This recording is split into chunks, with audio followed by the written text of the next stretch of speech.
this here. Really nice move. Blake Delaney had to move out of the way.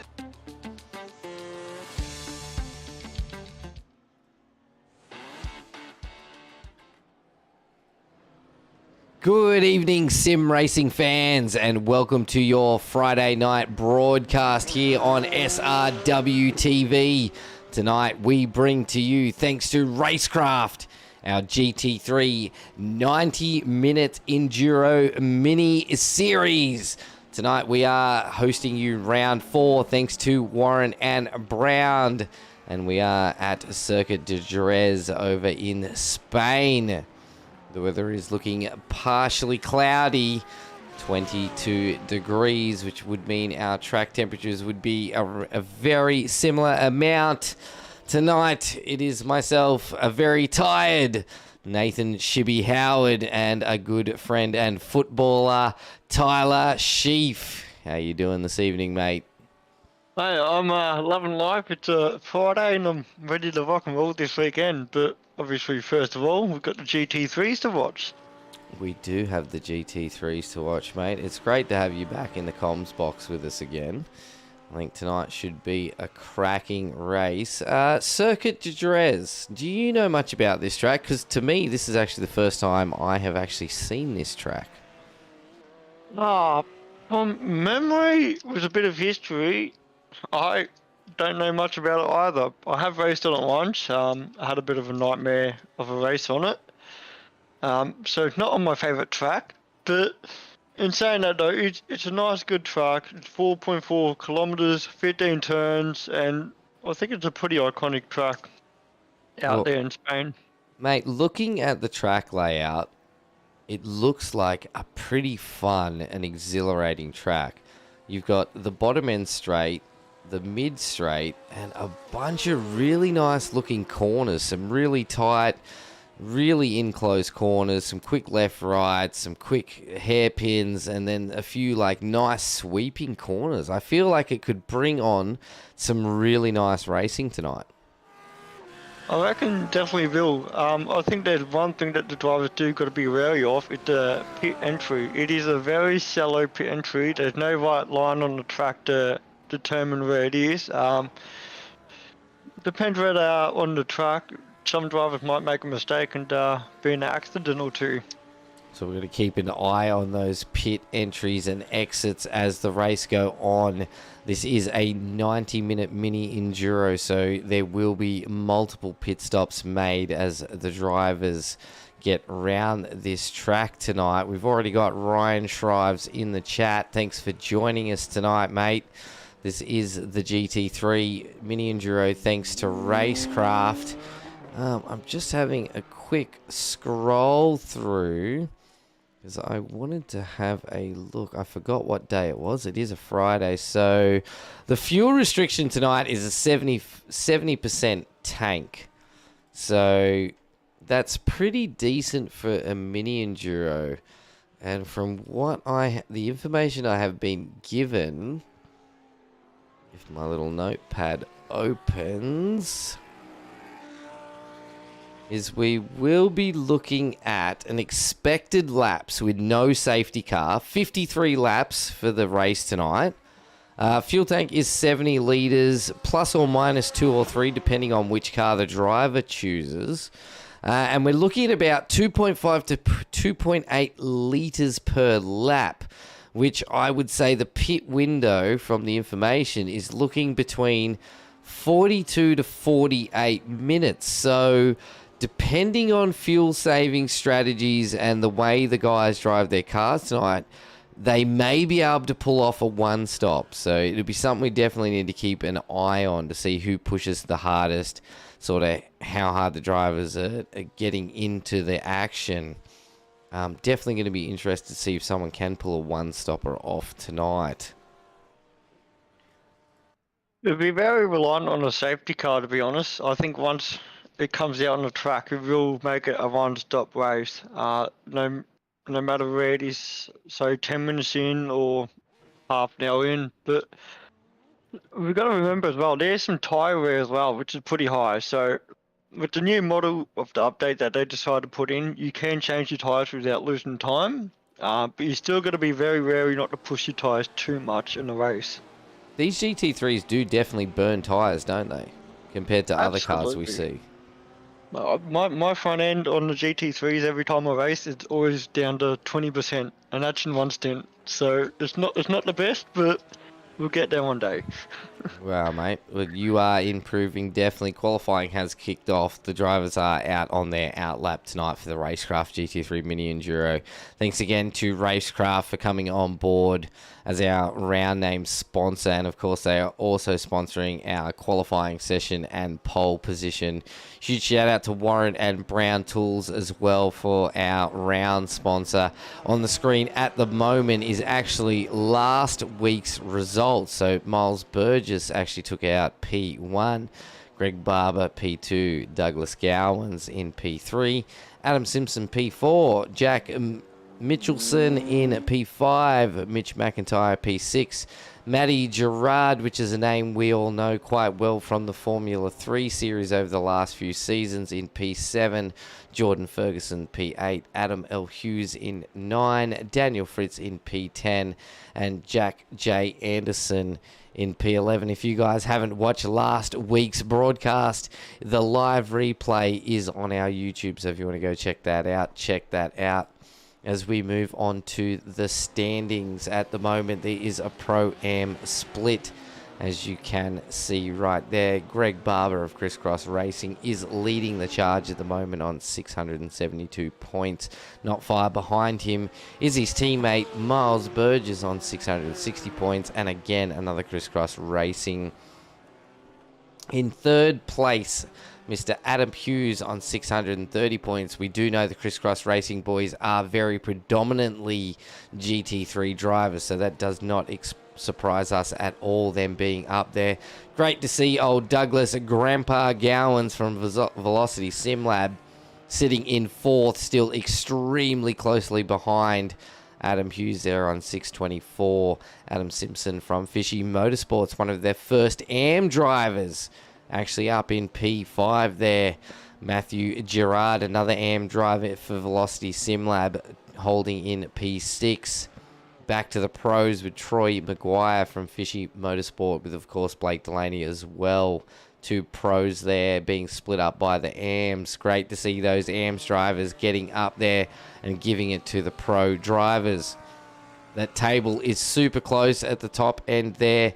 Anything can happen. We are halfway through our season this evening, and I think tonight is going to be a phenomenal race. And speaking of the race, let's get the results and standings out of the way and the race info and have a look at what sort of times these guys are doing at this moment.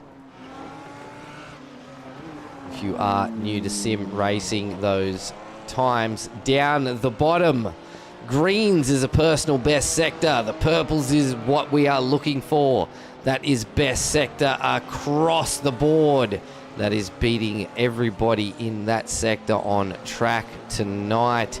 Does look like we are still on outlaps. Keegan Caldwell, though, comes through with a 145.7. Miles Burgess instantly outdoes that with a 142.22. That is 3 seconds above the pace. Great to see. No, that was a very good time for Miles Burgess. So that's been an improvement from his practice time by 4:10. So he's probably looking out there to try and improve that even more and try and push the 41s. I didn't catch many of the times through the practice, mate. Did you sort of see what the top times were as they were running practice? Yeah, so Greg Barber was on top with a 141.563, and followed by that is the AM driver, Matty Gerard, with a 141.689. So that is very close with Matt almost getting top in practice, which is a good time to see, as we see Matty Gerard just put in the time, and he's in P1 currently. I was just about to say, and speaking of Matty Gerard, comes through with a blistering lap with a 142.186. Good to see an AM driver getting up there and battling with the pro guys. Not saying that the AM drivers are any less than the pros, because we've seen it in the V8 Supercars Simrigs Pro AM Series on a Sunday night. The AM drivers are really starting to stick it to the pro drivers. It was a very good result from Ty Delaney to finish P3, the young gun in the AM, in the Fizzy Motorsport, and hopefully tonight's the same thing. We have an upset and maybe have an AM or two up in the podium. Definitely love to see those upsets, mate. And it always comes down to driver consistency, as Greg Barber goes through for Crisscross Racing with a 1:41.434. That is a very quick time. Yeah, he definitely improved on practice as well. So you can see the boys are definitely pushing it at 110% now, and with a bit more rubber on the track, they will be able to push the car a bit more. Definitely, as these cars start heating up this track and laying rubber down, we will be able to see a bit more grip and them being able to push the cars a little bit harder as they come into the apexes, as we are on board with Stephen Brooks, who had a couple of personal bests in there. Still sitting in 6th place, not looking too bad. Greg Barber is on a flyer again. Let's get the track map up for you, ladies and gentlemen, so you can see where all the cars sit on the track tonight. Greg Barber is on an absolute flyer. We probably should have got on board with him. Let's get a bit of a nose cam as he comes through the second half of the track. Yes, is here. Beautiful looking sunrise coming across the car there. Really smooth. As you can see, he's using all the track as much as he can to get the advantage through the apex. Really nice downshift and braking section there. Right out wide, runs it hard through. This is 4. He's going to outdo himself with a 1:41.2009. What a cracker of a lap. That's a very quick lap from Greg. As you can see, he just pulled over to the side. I believe he's running low fuel. I wonder if he's going to try and use the toe of someone to try and push that 40-second mark. As we see Matty Gerard approaching the final corner. Currently in P3, 2 green sectors. See if he puts it back into P2. Comes across now. There's a green sector there. 1:41.990 there, mate. Not enough to outdo Miles Burgess with a 1:41.961. Extremely close on the times, though. But again, it does not matter where you qualify, because you need to be good on track when those cars are racing side by side with you. Yeah, it definitely changes the game when you got to compete against others on the track and fight for the corner and fight for your driving line. You know, some people can be quick on track, but if you can't drive the car next to you, you just, there's no point. No, that's right, mate. It throws a different aspect. You can be out there with clean air and set very fast times. But you put 2 cars next to you as you go wide into turn 1, and oh my gosh, could we see some chaos. That is a big reminder to our drivers tonight. As we switch to Doug Goins, who was, he got a 1X in the first sector and then set 4 personal best. He might be a little bit upset about that. Will he go out again as we see the flame-spitting marshmallow roaster? I wish more cars in iRacing actually did this. This is the only car in iRacing that spits flames out the back. Why isn't there more? It looks and sounds amazing. It definitely does, but unfortunately not every car have a fire-breathing dragon at the back of their car. So, unfortunately, it does look awesome, but with the world way how we're turning more into the electrics and the hybrids and that sort of stuff. So, yeah, unfortunately we might not see them in the future. Mate, as long as racing is exciting and there's motors in cars, people will watch and they will enjoy. But yeah, it's definitely going to be a bit disappointing to not be able to see the dragon that is the McLaren.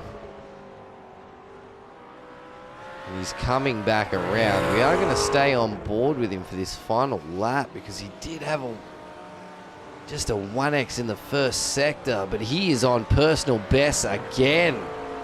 The Velocity Sim Lab, Doug Grandpa Gowans. Really trying to make up. Man. Very quick man. He's coming out the last corner now. Been intrigued to see where he slots on the grid. Going over the finish line now. And 142.28. So that puts him in P4. So he's actually behind Matty Gerard, which is pretty surprising at the moment. I'm not saying Matt's a slow driver, but normally Doug has a bit more pace in him, as we can see. I'm not 100% sure. That's Mitch McIntyre coming around the last corner as well. 2 personal best. And let's see, 3 personal best, so should be an improvement. No, there's not.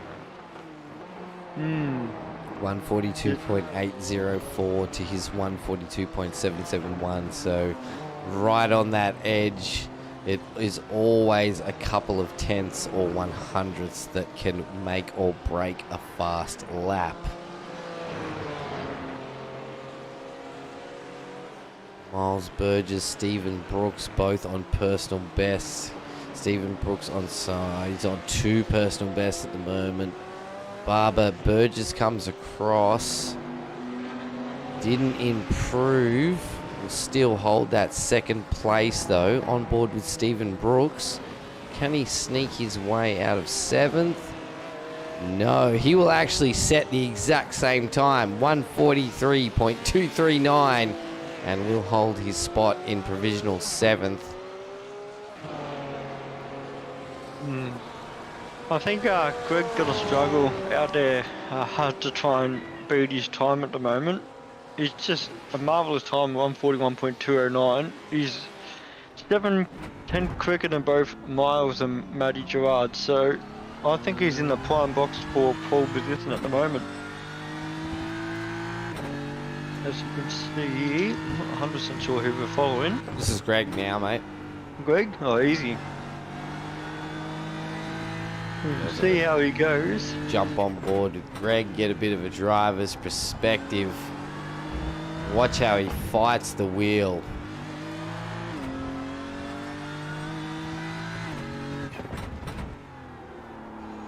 Oh, a bit of oversteer through the... No, understeer? Yeah.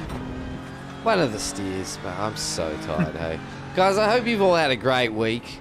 Haven't worked too hard and burnt yourself out like some of us have. Here we are. Hear the tyres lock up as he came through the S's as he tried to push the front tyres to turn right, and they just did not want to do that. And that's exactly what you were talking about, Tyler. The front tyres on these GT3 cars just get absolutely hammered. Yeah, unfortunately, it's not the most efficient way to drive when you're pushing and you want your front tyres to turn the car with all the understeer and oversteer. I've seen someone with a purple sector, but I'm not 100% sure if they just improved their time then. Can't see anybody moved up the table. It's still Greg Barber in provisional P1, Miles Burgess in 2, Matty Gerard in 3, Stephen Brooks in 4, Doug Gowans in 5th, Mitch McIntyre in 6th, Bruce Wythe in 7th, and Keegan Caldwell in 8th. There is a few other drivers out there that just haven't managed to set any times yet. We've also got a few drivers that either aren't setting a qualifying lap or are waiting towards the end of the session to get out there and throw a quick lap in to see what they can do.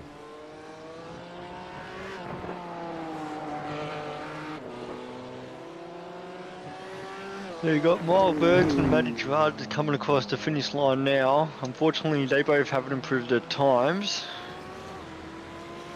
Same thing with Bruce White. Oh, looks like he might have just improved his time a little bit, but not enough to get away from P7. is slowly creeping up the Mitch McIntyre in P6. Ooh, beside there. Purple sector for Greg, but not quick enough overall. Jeez. I don't know if Greg needs to be any quicker at this point. He is near on a second quicker. He is 0.8 of a second faster than Miles Burgess. You might think that seems like such a low time in sim racing and also real life racing. 0.8 is a lot of time between cars. Yeah, it can slowly build up over time. You know, 0.8. If you give that 10 seconds per 10 laps, no, that's 8 seconds of a gap already. So yeah, you do want to be a little bit more closer. Greg's out there in the world by himself at the moment. But we can see, you know, Doug Gowans and Miles Burgess, they're getting green sectors there, so they're trying to find some extra time. So Doug just went over the line, but that's not an improvement, so he must have been off track or something, because that's a 12-second deficit from his best. Yeah, we definitely see this about 15-20 minutes in, that the guys sort of push the cars and they're driving to the limit. And then now I start feeling like it's them testing out the limits of the track. Because of course, if you put a wheel just off the edge of the track, you will get that 1x and your lap will not be included. You also get slowdowns during the race if you decide to try and use too much of the track. That is not allowed. So right now, once you've got a good time in, it is a great period to start testing those track limits. Definitely important to make sure that you know how much corner you can take, or how much outside of the exit of the corner you can take as well, because it varies from track to track. You know, you could be at Red Bull Ring and get pinned for 1x and you're like, I'm still on the track, or there's other forgiven tracks out there that you can almost be 4 wheels off and not get a 1x. So these drivers, they'll be testing every limit they can to make sure that they can drive nice and clean and a fast lap at the same time. Definitely, mate. It's all about trying to push the limits of the track. We jump on board with Doug Gowans. Let's just sit back and enjoy this lap.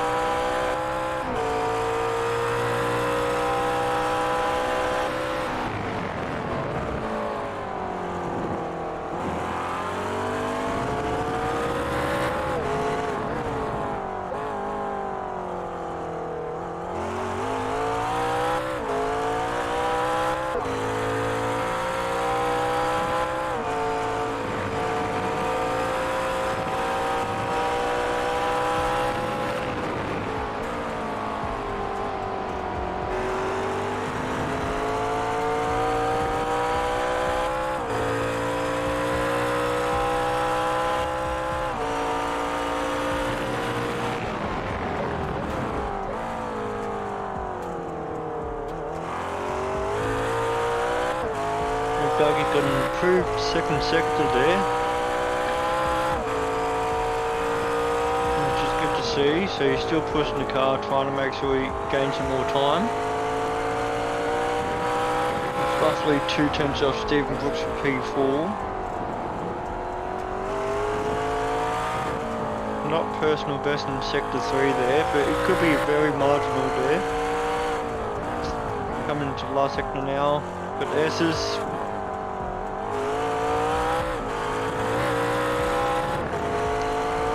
Second last corner now. Approaching the last corner, there's a pit entry in the left, it's very hard to see. A little bit off the curbs there, it would have been a bit more closer to try and gain some more time as he comes across the finish line. And it is an improvement, but not enough to get into P4. Great lap though, very smooth driving. Again, doesn't have to be super quick in qualifying. Consistency can win you races. Yeah, absolutely. And in the start of the race as well, you'll have a draft of the cars as well. So should be able to use that to keep up with the boys ahead of him and play a bit of strategy into it as well. As we can see, Adam Hughes is out there now as well. He's got 3 green sectors, which means he's going out for his first lap. Good to see him out there tonight. Mr. Hughesy Hughes in the BMW, which is a little bit weird. He is very much a GT3 Porsche fan. Loves the 992 Porsche. Absolute killer driver as well in the Porsches. So a little bit odd to see him out there in a BMW tonight. It'd be interesting if he gets up on the podium. I would love to hear why the choice of the BMW. Yeah, it's not like he just got a 1X there, so he has not set a time yet. He has only just joined the session though. Just managed to do his out lap. This has been onto his second lap now of qualifying. And is going to pull over. That's odd. Maybe just not feeling the car. Jump back to pits.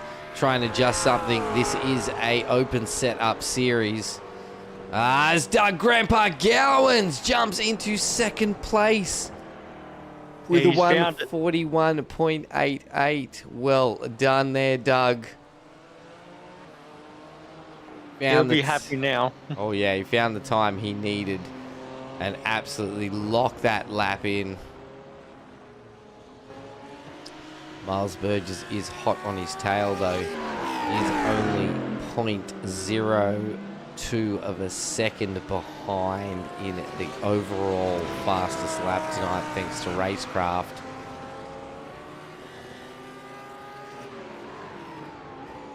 It's going to be interesting to see if Adam Hughes can stuffle up and give Greg Barber a challenge up there in P1.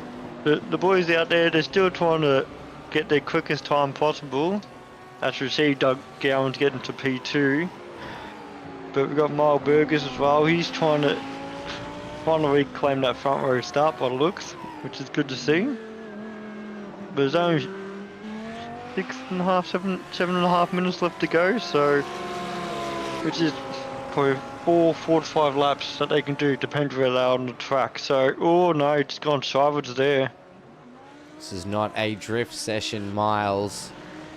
Although if it was, I would have given you 10 out of 10 for that corner. That was a very good drift there.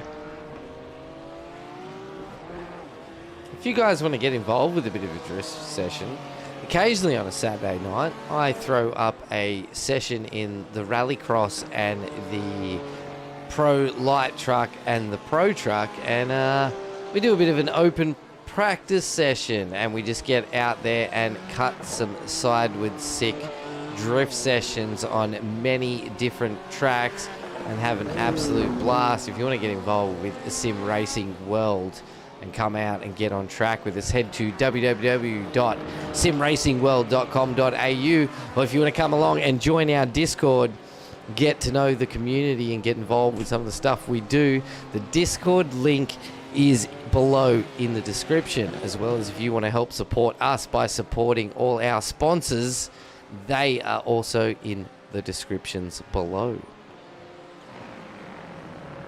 You want to cut? Yeah, to see Matty Gerard to come across the finish line. He had a green sector, but it's still not enough to pull him up ahead of Miles Burgess. Miles just went across the finish line as well, but as we've seen, he was doing a bit of a drifting session, so that does not help him at all.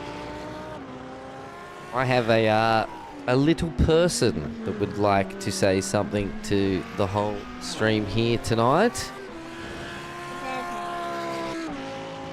That is my little daughter, 3 years old, saying g'day mate here from Australia to everybody out there in the broadcast. Oh, Burgess! Huge hit.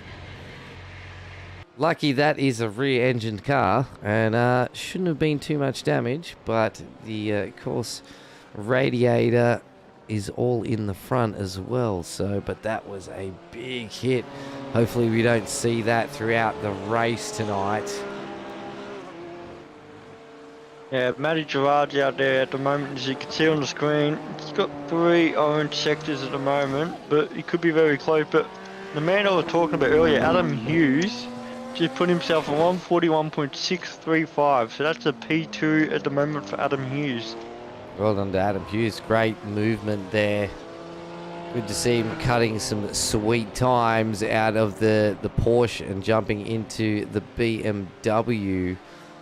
Zane Everly has dropped in to say, this is a game. Sure it is, mate. Sure it is. It's definitely something that runs on a computer. But I do believe the term is called a simulator. If you haven't got yourself behind some wheels, pedals and a gear stick on a nice big curved screen, definitely go and give it a shot, mate, because it is a bunch of fun. Yeah, you got to start somewhere, you know. Not every race car driver gets to be in a race car from the get-go, so you got to start the hard way. You got to go into the sim and work your way up, and one day when you have enough money or funding, you'll be able to go out there and have a bit of fun in your own car. So, well, don't forget, mate, the big companies. Let's put it this way: BMW, $2.8 million simulation setup with a full-size car, 360-degree floor-to-ceiling screens where the car rotates, pivots, moves exactly like it would in real life. Now that is one hell of a simulation. Oh, that'd be so much fun to have a crack at. Just a pure enjoyment, I reckon, just being in one of those. Well, but not only that, mate, it'd be amazing. The money that's spent on simulation to help train their drivers, because of course with the cost of fuel going up, it is actually cheaper to spend $2.8 million on a simulator to train their drivers than it is to throw them in their cars, with the fact that they could crash a $1 million car into a wall, the cost of fuel, the cost of tires. If you have not raced a simulator, I tell you now, even the cheap setups that are worth $500-600, get yourself in one and give it a go, because they are a blast. oh, it's good fun. We're just approaching the last 2.5 minutes right now, and as you can see, Greg Barber still got the lead with a 41.2, followed by Adam Hughes and Doug Gowans. I'm intrigued to see if there's anyone else out there to give those boys a bit of a challenge and maybe knock off Greg off pole position. Well, we're on Callan Hodgkinson now, another crisscross driving driver. Crisscross racing driver. As we see Stefan just make a bit of a mistake there in front of him. Callan is a great driver, very consistent across all the series he races in, so could be one to maybe knock off his teammate Greg Barber at the top, or maybe even squeeze Doug Grandpa Gowans out and crisscross 1, 2, 3 like we have seen. This team is heavily GT3 focused, so we do know they are all very quick in these GT3 cars. I got the pleasure to race against Callum last night in the GR86, and yeah, he's pretty quick in that as well. It was hard to keep him behind, and once he got in front of me, I had to try and put the rope on his toe bar as quick as possible to keep up with him. You definitely can be quite quick, but you had a great drive in the GR86 series last night, thanks to Camus. If you guys have not seen what Sim Racing World TV brings to you, we broadcast 6 nights a week, everything from your V8 supercars, your TCR, your Formula 3, your Toyota GR86 series, and of course the GT3 series. Go and check them out. All our live broadcasts are available to be watched on YouTube at any point of time you feel like going and watching them. Some phenomenal driving throughout the week. Can't wait for round 4 next week.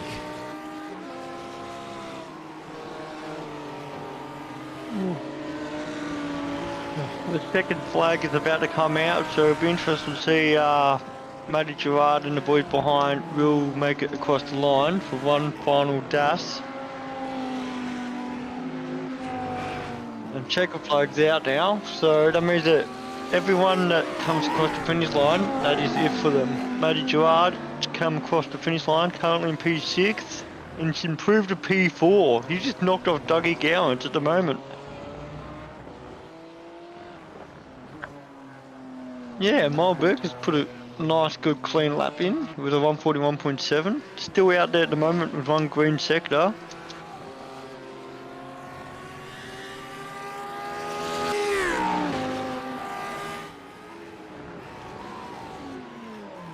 There's an improvement there for Miles again. Miles just put himself in P2 with a 141.6.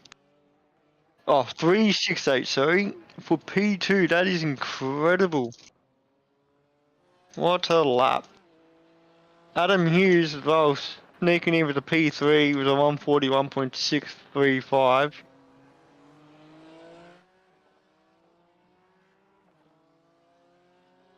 So, congratulations to Greg Barber. He got the fastest lap, was thanks to RaceKraft, and also topped out the qualifying as well for RaceKraft. So, congratulations to him. That's incredible. 141.2. Miles got close, but just not close enough with 141.3. So, don't know if the grid's going to come up, ladies and gentlemen, but hopefully it comes up very shortly, and I'll go through the order of the starting grid.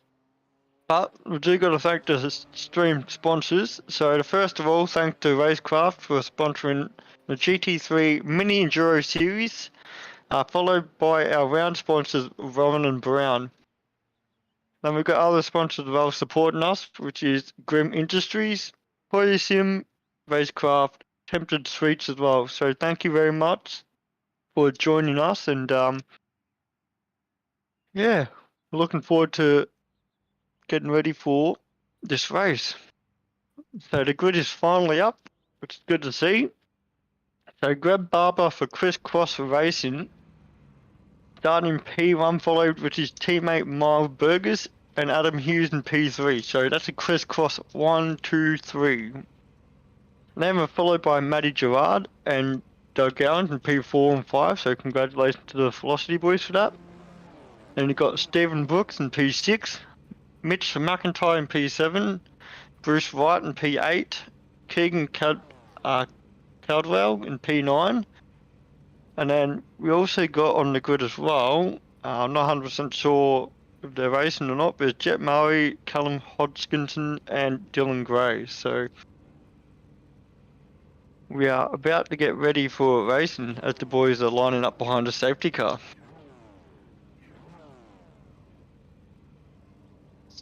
Trying to figure out how much longer they got. Should be any second now that they will start rolling on the grid.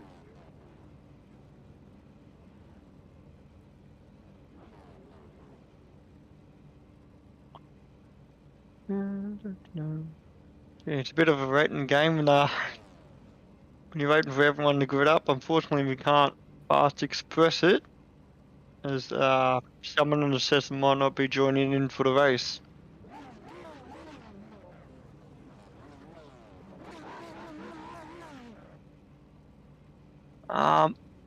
Yeah, and I got Stephen McCartan, but I believe he's the safety car driver from memory. So that is our starting grids.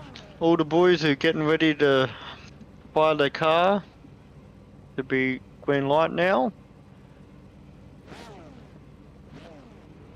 So the roll and start, ladies and gentlemen. So this is a good advantage for all these GT3s. Very important for the leader to maintain his position until the green light is given.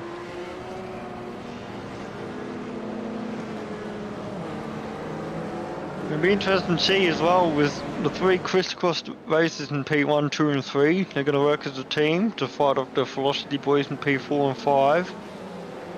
I believe that there's going to be a bit of a strategy played in the first corner or two to make sure they get a bit of room.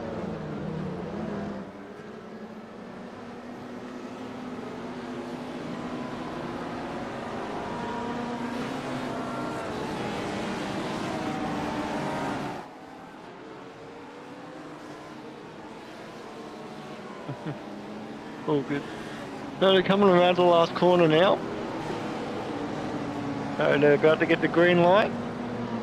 See how they go. All bundled up, ready to go. We are ready, set, go for green racing as we see someone pull out at the rear, hard onto the dirt to try and make a move early. Boys coming through. Remember, cold tyres on first lap, very clean through turn one. Lot of cars coming down the inside. Matty Gerard pushed far out left by Mr. Doug Gowans. Jet Murray didn't set a qualifying lap, but he's already up 4 spots. He's definitely going to be one to watch tonight. The young gun he is, already putting the nose out. Can he keep up with the front runners? Yeah, it's going to be interesting to see if he can overtake the two Velocity boys and try and stick to the back of the crisscross. As he comes inside of Matty Gerard, I think he's made that move very well there. So poor Matty's had a little bit of a slower start. But Jet gained 5 positions already from the get-go, so congratulations to him. And obviously he's still got another 1 hour and 29 minutes to go. Big race. Lots of things can happen in that short period of time. It does look like Mitch McIntyre has gone off the track and is dropping down the board at the moment. Has already lost 2 spots due to that. Through the S's we go. Nice train of these GT3 cars. Beautiful sound from all the different engines screaming through there. And there is Mitch McIntyre. He did actually have a bit of an off track a bit earlier on there. Jump on board to Mr. Doug Gowans, who's already up 1 spot, but he does have Jetto Murray on the back of him. Definitely someone he needs to watch out for. Very quick young gun driver. Yeah, Doug's got to be really careful to make sure he doesn't battle too much to Jet, because once Adam disappears from his slipstream, it will be very, very difficult to catch up to the crisscross boys. Oh, as we see Jet just get a little bit loose on that AstroTurf there. Did drop back a little bit, but it really hasn't put him out of this battle yet. I did just notice Bruce White has managed to make a move on Callan Hodgkinson. This WTV replay right now. Callan gone wide. Bruce on the inside. Beautiful, nice and tight. Hits those apex lovely and makes a very, very clean overtake. Great driving there. Yeah, that's a very good move there. I can see Jet, oh geez, getting a bit of a dirt, but he's still trying to get Doug. Doug's a very, very good defender. I don't think he will allow Jet to get too far away from him. Although I think Doug may be having blinking issues, a bit of a connection issue. This is esports, so it definitely relies on internet being stable. Sometimes you win, sometimes you lose. Look at that fire coming out the back. I think Jet wants to roast his marshmallows on the back of that and then take a bite and get past him. Not quite close enough for the overtake on turn 1. Is a long race, doesn't need to be fighting too hard. The problem is though, the longer you stay back here, the further the leaders get away. With Miles Burgess setting the fastest lap of this race at this moment with a 141.65. That is a quick lap to come out here. Yeah, that's a very, very fast lap just for the start of a stint really. It's a mini endurance race, so hopefully these boys don't push the tyres a little bit too much, which might allow the drivers behind them to catch up later on in the stint. So we see G's all over the back of Doug. He's trying to find something on him. I do gotta say, the McLaren's nice with the little nostrils breathing out the fire. Oh, it looks phenomenal. Sounds even better. See just how close Jet is trying to make the move. Puts the nose down the inside, not quite close enough. Doug Gowans closes in, doesn't allow the move. Jet goes right off. See how far he gets around off the edge of that track to try and get the best exit he can. They are so... Oh, what has happened there? What has happened there? Adam Hughes is also off track. There is 2 cars off track at this moment. Quick replay of what's happened with Doug Gowans here. Oh, hard to call. I'm going to leave that one to race control. Does look like there was a bit of contact there between Jet Murray and Doug Gowans, but race control will be the final call. Adam Hughes did manage to go off track at that same time as well. There he is. He was actually spun in front of him. Oh, he's done it himself. Oh, jeez. Too far out and just the dirt. He's clipped the dirt. Car has got unsettled and that has put him into the wall. And he has also entered the pits right now. So unlucky to Adam. Again, long race. So a lot of time to be made up. But that definitely allowed Jet Mo to put himself into P3, and he doesn't have a block in front of him. So if he can be quicker than 2 boys ahead, he might be able to make it a 3-way fight for P1. And Matty Gerard just slots nicely back into P4, so he's loving it at the moment. Just got to sit there and bide their time. This is a endurance race, not a sprint race. I thought as well to let everyone know that with Tempting Sweets, you guys will vote for a driver today as well. So make sure that you do put your favourite driver or your the best driver for tonight. Make sure you put it into the chat. Yes, thanks to temptingsweets.com.au. The winner of tonight's race plus the driver of the day will be getting a little sweets package sent their way. If you guys want to know what temptingsweets.com.au do, go check out their website. Family owned and operated here in Australia. I have had the opportunity to taste their delicious lollies. I had the gummy variety and they were absolutely amazing. So head to temptingsweets.com.au. Jason Douglas has dropped into the chat. Thanks for dropping in again, Jason. He says, let's go Jet Murray. Dylan's also got a screen freeze. And Jet only got 5 laps of practice in. We know Jet doesn't need any more than 5 laps of practice with how quick that young gun is. Saying Dylan has a screen freeze. Oh, so Dylan's actually not in the race at the moment. Dylan is completely out of the race. Jet did not set a qualifying lap and he's also up 7 positions already.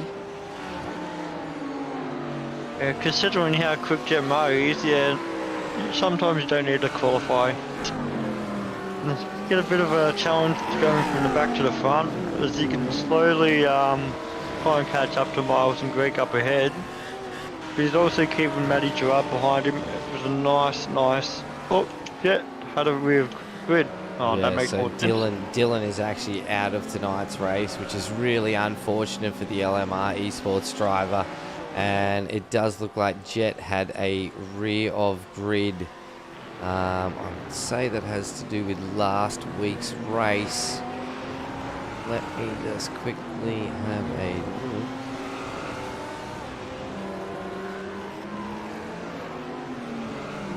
Personal best there for Jet in that lap as well. So slowly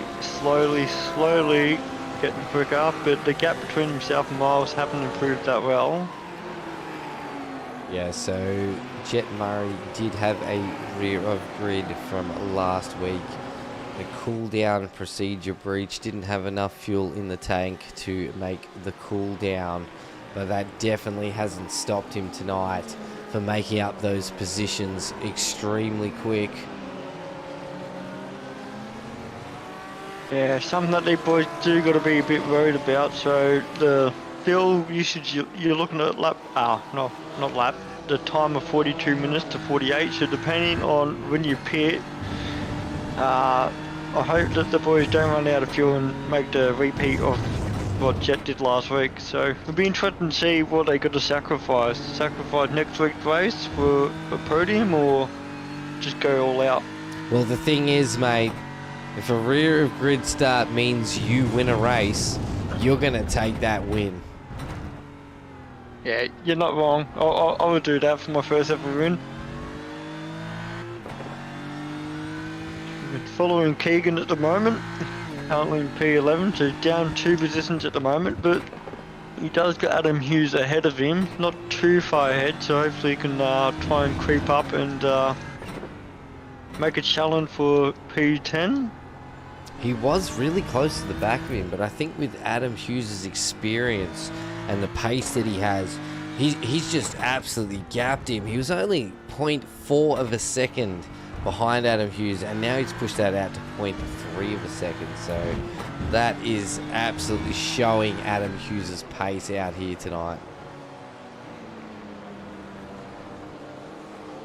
Yeah, Adam Hughes is a very quick driver, and I don't think he wants to be back there all by himself. He wants to try and catch up and try and make a recovery for a podium position, because he was up there before he made that mistake. Don't forget, Tyler, we are only 10 minutes in of this 90-minute race, so there is plenty enough time for Adam to make some time up, especially once those pit stops start coming in. And I'd like to say a huge thank you to Hamish Munro for joining us tonight, one of our other producers here on SRW TV. He has dropped in to say good luck tonight, boys, and he looks forward to getting back on the broadcast this coming Wednesday night for our Toyo Sim TCR and F3 double hitter. Thanks for joining us tonight, Hamish. Thanks to everybody for joining us tonight. Your support means a ton to SRW TV and the Sim Racing World League.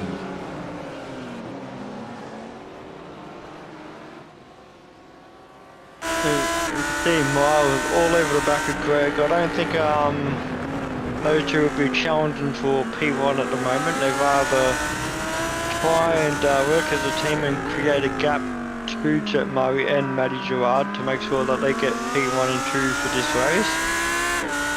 But Jet's slowly catching up. He just dropped it down to 3 seconds, so he gained half a second there, which is good to see.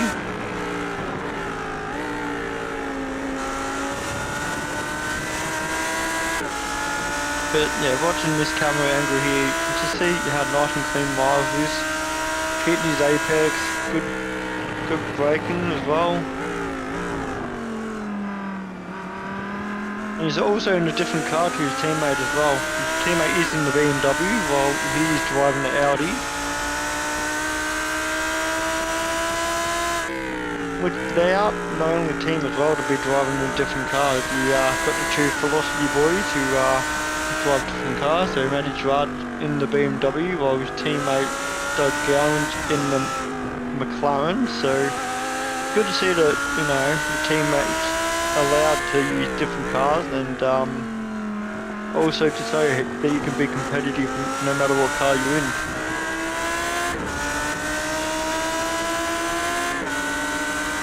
Oh wow, looks like he wants to overtake Greg here. I'm into the last corner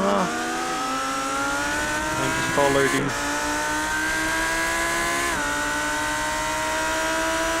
But then again, if you look in the interval of the time, Jet Murray is slowly creeping up. So maybe Greg and Miles might be playing the long run and try to save their fuel as much as possible to make sure it's a one-stopper.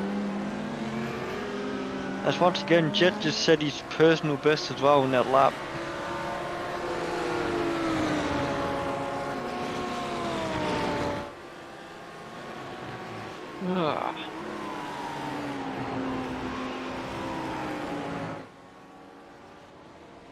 Guns, Mitch Collins.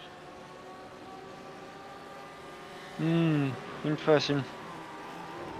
So Jet Murray currently in P3, slowly creeping up to the boys ahead of him. slowly making a bit of time with Matty Gerard as well, which is good to see. He's trying to make it very competitive for that top 3 position. But the thought is, if ShiBBy is around, racing. You got the Le Mans MotoGP this weekend. Do you follow the MotoGP at all? God, mate, I honestly wish I had time to spend more time watching racing. I wish I had more time to get behind the wheel myself, but with work and family life, mate. But it sounds like you're a big GP fan. I used to watch a lot of it when Rossi and Stoner were out there together. I just don't have the time anymore, mate. But so what are we looking for this weekend? Oh, it's going to be an interesting weekend. So, like I said, that Le Mans is celebrating such a wonderful weekend there. It's a classic track. I wish I could go there one day and witness, not only MotoGPs, but any other race cars out there that jump onto the racetrack. But for me, with the MotoGPs, oh mate, I don't know what to say, to be honest, because there's just so many different drivers out there. Because you got in the 1000 GP, you got Jack Miller, which is an Aussie, and apparently in P1 in practice 1, which is good to see him out there. So that's my #1 driver at the moment, young Jack Miller, and it's always good to see an Aussie out there in competitive sports as well, which is good to see. And hopefully more to come as well, like Formula 1. And last weekend we get to see Oscar Piastri, racing in the McLaren as well. Unfortunately, that young man struggling a little bit with the car, but hopefully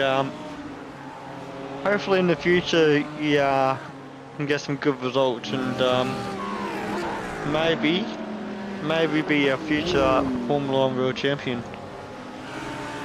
Great to see another Aussie up there setting some great times and racing hard, making a name for the Aussie drivers out there.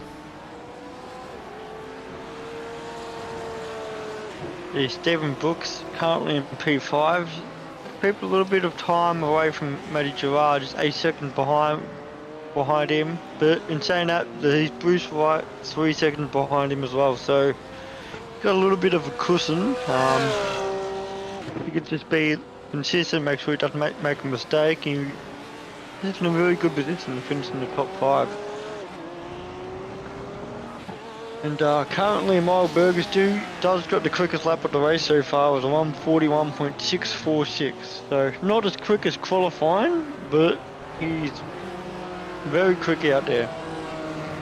He's roughly actually over a second quicker than Jet Mari's best time at the moment. As you see Bruce Wright out there on the screen, and the #3, beautiful looking livery as well, nice orange car, very nice. The BMWs do look pretty mean with those yellow styled eyes in the front of them. I do love the front end on that car. Oh, it's a Jägermeister livery. Speaking of Jägermeister, my birthday comes up in 2 weeks time, and we're doing an old school LAN session at my house. We're going to be doing some sim racing on my PC in my room. We've got a Nintendo Switch, PlayStation 2, an original Xbox, a PlayStation 4, and a few laptops arriving. And drink of choice for the night is actually going to be Jaeger bombs. So that gets me a little bit excited that I've still got 2 weeks to go before I get to enjoy that. Ah, that's good. I've got my birthday in 2 weeks as well, mate. But I'm definitely not planning Jaeger bombs though. What's your birthday? 28th. Oh, mate. So close to having shared birthdays. I will land on the 23rd. Ooh, jeez. Yeah, Hey, only baby. 5 days. Yeah, oh, mate, there's too many in my family. I've got like a birthday every second day. Or me running out of cash with buying 101 different birthday presents for everyone. I stopped buying birthday presents for nieces and nephews because between myself and my wife, I think we counted like 17 of them. So, Oh, jeez. Christmas is a no-go. Birthdays, if we can budget that in, sure. Christmas, nope. Oh, Christmas, my family gave up and just gone Chris Kringle. So everyone just gets a name and that's actually you're buying it for. We started doing enough. holidays together. Oh, geez, Yeah, I think that's a instead of bit more buying- expensive than Christmas presents. It wasn't because we've only got to pay for our holidays. Oh, that's fair enough. That's not too bad. Then. So we all, everybody gets together and say, hey, let's go camping, or let's go here, let's go do that. And then everybody just pays for themselves instead of us having to pay for 17 nieces and nephews' Christmas gifts. So it definitely works out a bit easier. Oh, that's good. It's something good, you know, to be able to spend some time with family. I think it's really important, especially when you're in a big family, you know. It's very hard to keep up with everyone. And as we're watching right now, I've got Mitch McIntyre currently in P8. And he's driving a BMW as well. I think that's a fan favourite at the moment, the BMWs. The German brand car. It used to be a really, no, it used to be a very BMW designated lead, as we see Mitch McIntyre head into the pit. So you can see how short that pit lane is. It's just how quick it comes up on you. It used to be very BMW and Porsche dominated league, and it seems like the Audis and the BMWs are sort of starting to take hold of the rest of the drivers. Yeah, it's an amazing thing what cars can do. Like, it's a bit similar to the 2CRs. I remember back in the day, everyone's in the Audi. Now, what you look at it now, pretty much Hyundai dominant, with only a handful of drivers driving the Hondas or Audis. It can change your mindset of what a car can and cannot do. And unfortunately, I think the Audi's a decent car, but probably not as good as the Hyundais out there. But I think they drivers have a bit the same mindset as well. They probably drive their favourite car and found out that, you know, the Porsche, the BMW might be a little bit different and have a bit more of an up than a down. As we see, Keegan currently in P10 in the Red Bull livery. It's a nice looking car. Red Bull always have a nice looking car. You see that on screen right now.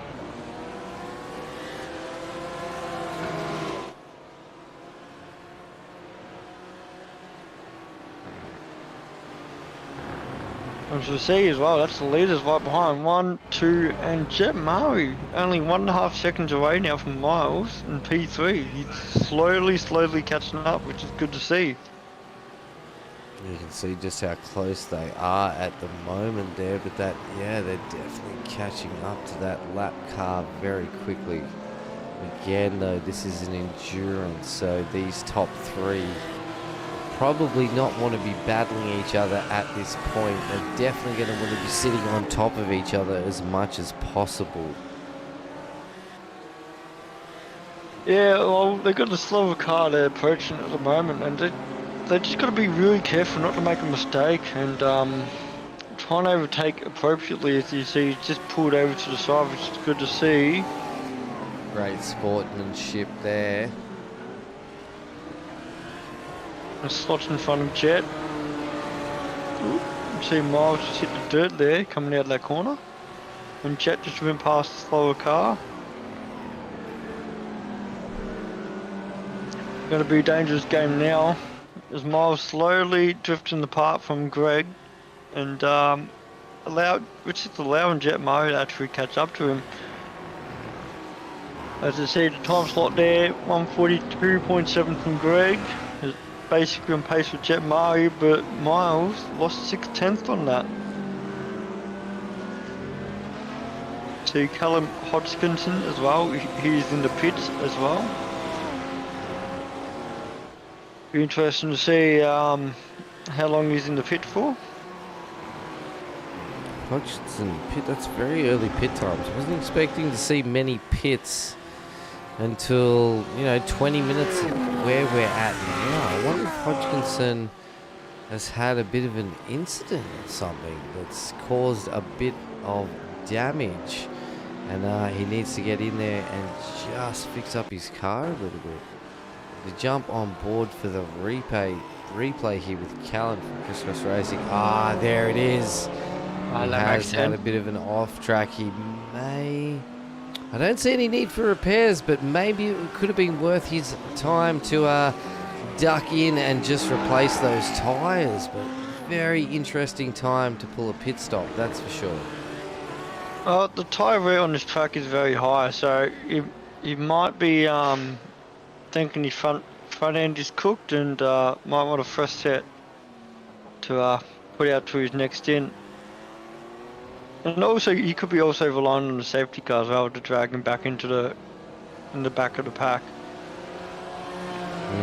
With the consistency of the driving across all series this season, I think it's going to be a little odd if we actually see a safety car.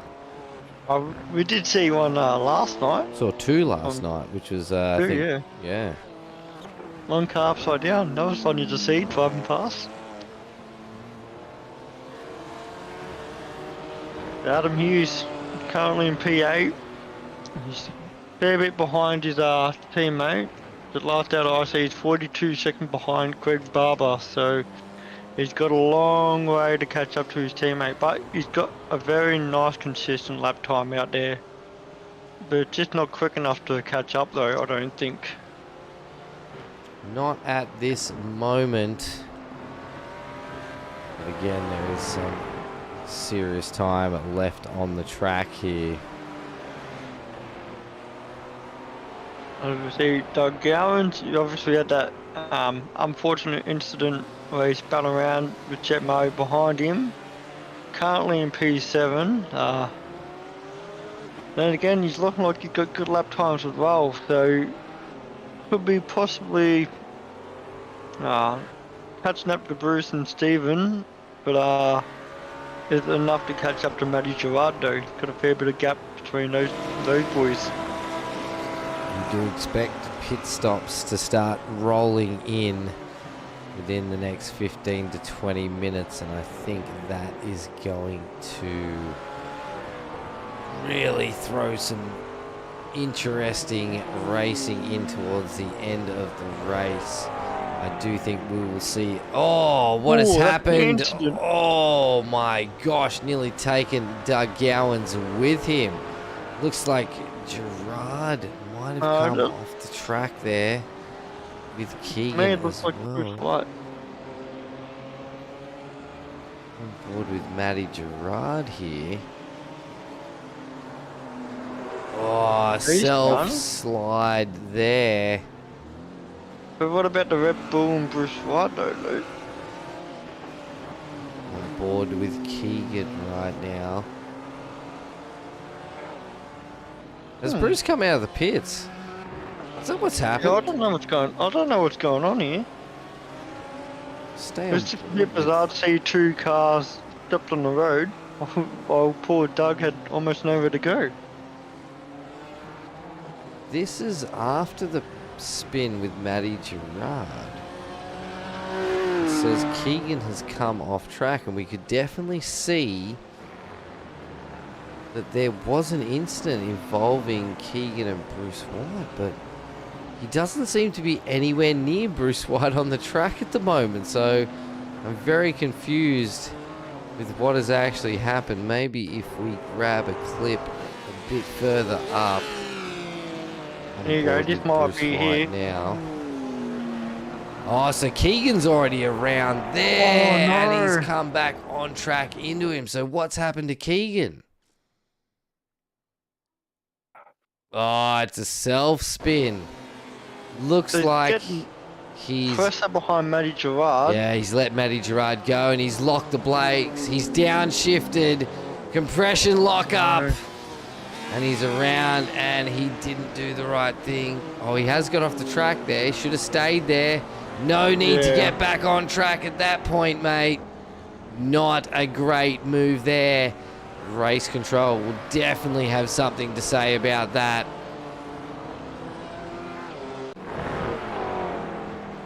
Harry Dodds dropping into chat saying Keegan's going to have to change his paint because of Red Bull's restrictions. As far as we are aware with broadcasting, mate, if that paint is in iRacing itself, it will be allowed. Any paints allowed in iRacing are allowed on broadcast. Happy Friday night, Ryan. Thank you for joining us tonight, mate. You'll have to convince the family to let you out on a track for the GT3s. Love to see you get out there and keep building your racecraft on track. There it is. Dougie Gowan's got up to P6, but we still got Greg Barber and Miles Burgess. Miles has caught back up to Craig. There's Jet hanging on to the back of it. Jet could be fuel saving here too, mate. He's Fuel not. saving as well. Yeah, he's not pushing hard to stay on the back of him. He's definitely staying within that draft range. And I think maybe an undercut could be a play here. Let the crisscross boys push. Let them know that he's right behind them. Let them make the choice of when the first pit stop is going to come by. And then see how far himself, as in Jet, can push it before he needs to pit stop. Yeah, it'll be interesting to see what the strategies are between those three boys. I obviously had the inside information. I'd love to know what these top boys think and go, what are we going to do? Going to do undercut? We're going to do the overcut? Yeah, I'm intrigued to see what's happening. But saying that, the way how they're driving so clean as well. The tyres would be nice and fresh. To see Keegan going into the pits.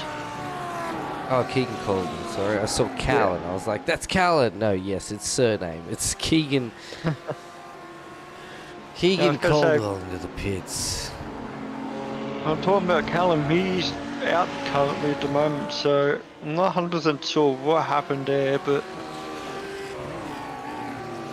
He's out. Oh, he is out. I don't know if he'd made another mistake or...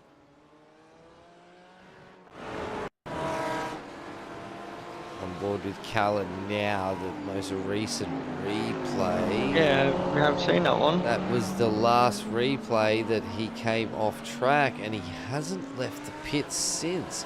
Anyone with some inside info of why after that Callan hasn't returned to the track would be greatly appreciated.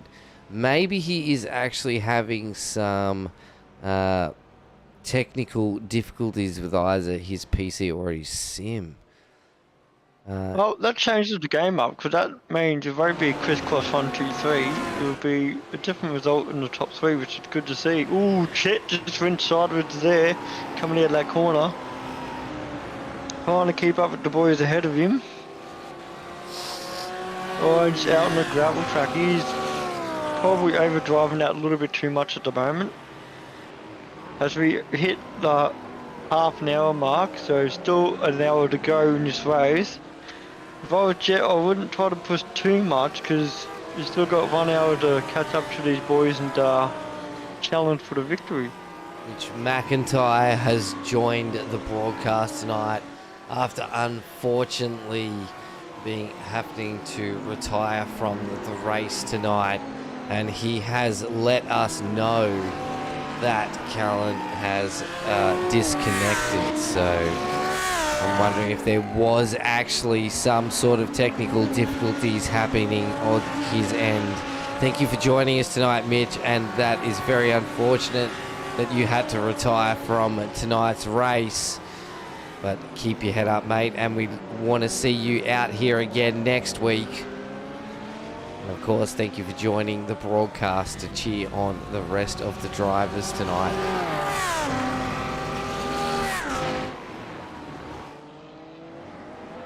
Brooks Grandpa, oh my gosh, there has been a battle that just came out of nowhere here. There is Doug on the side of Stephen Brooks, side by side down into the turn.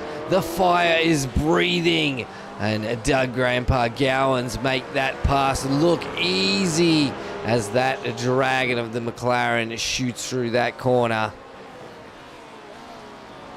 Yeah, he's been quietly coming up the leaderboard. I didn't expect him to catch up to Stephen Brooks that quickly, but congratulations to Doug to making that move stick there. And well, onwards and upwards, he's got Matty Gerard in front of him now. 10 or 11 seconds difference, but we'll see how long that takes him to catch up to him. Got about 10 to 12 minutes, I'd say, before the main pack actually starts looking at a pit stop. So this is where things will get very interesting.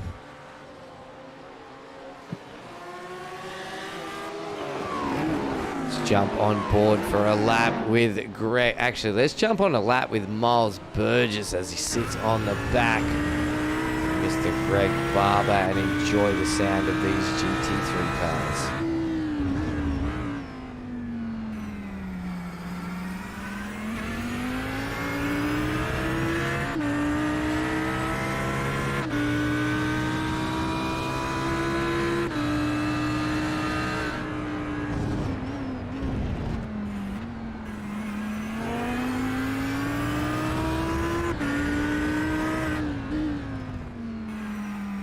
I'm intrigued to see Miles Burger's front wheel tyres. I drove the McLaren Mercedes last season, and I know for sure they weren't the best on front tyres, so I'm intrigued to see how he's going at the moment on his tyre wear.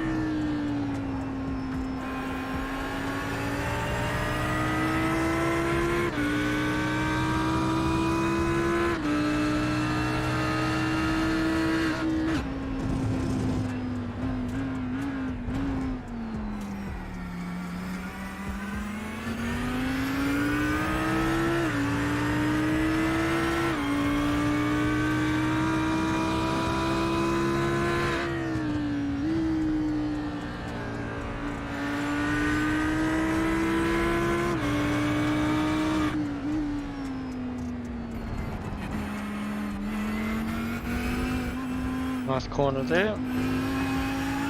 Keeping it nice and clean. Keeping a safe distance from his teammate, make sure he doesn't make contact with him. But also keeping a good distance between himself and Jet Murray behind him as well.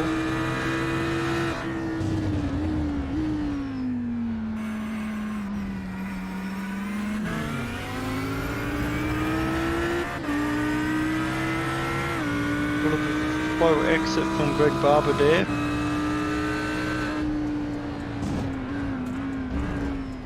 We're almost identical lap times there. Impressive.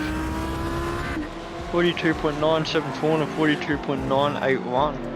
That is very, very impressive to have not just yourself, but your teammate to have almost identical lap times.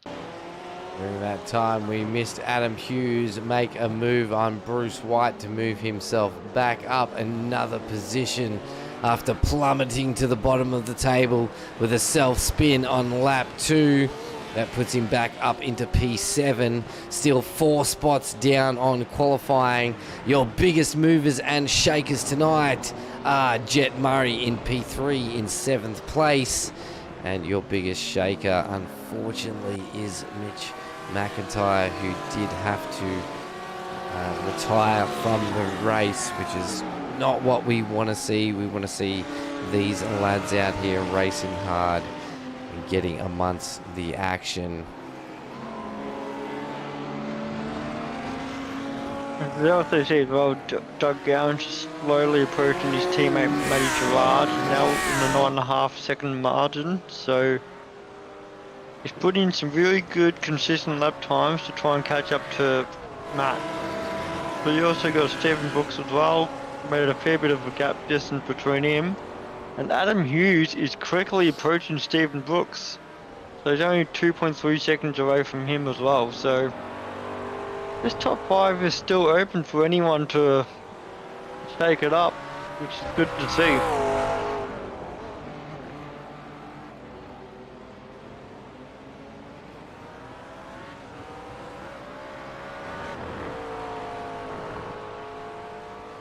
Once again, the boys and top 3 boys are very consistent with their lap times. The gap hasn't really changed at all, but I see Jet Murray finally hit under 1 second behind Miles Burgess, so it'll be interesting to see what he's going to do, if he's going to try and continue pushing these boys and maybe change their strategy up a little bit, or maybe just stick behind him as much as possible, fuel save as much as possible, and change the game plan for himself. As we see, we've got Stephen Brooks in the pits at the moment. So that elevates Adam Hughes up to P6 now. So he's got 10-second gap between himself and Doug Gowans. Completely different lines that Jet taken to the 2 boys ahead.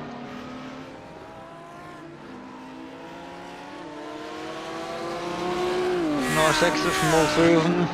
They didn't make a mistake there. Coming around S's. Very easy to make a mistake there. As now they all come around the last corner. Ooh, Jet Murray decided to pit.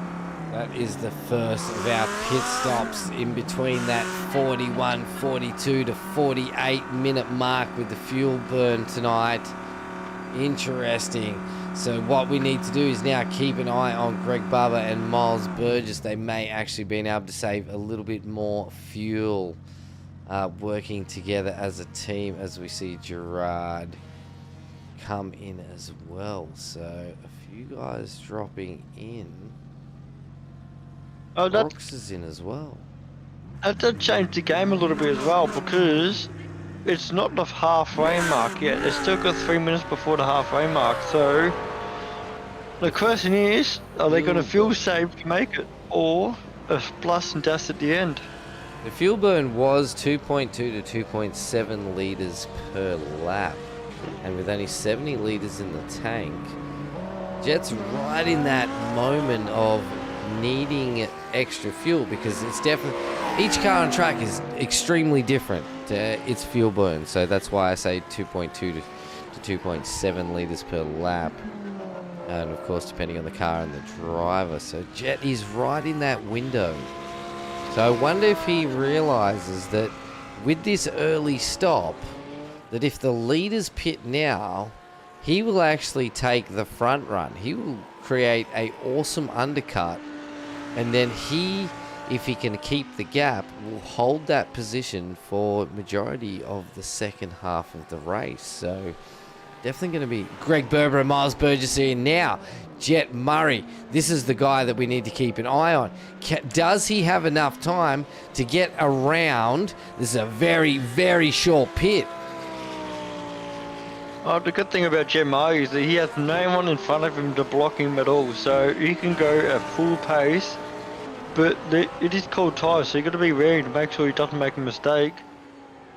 While both Greg Barber and Miles are now on stilts, getting the tyres changed and the fuel load up.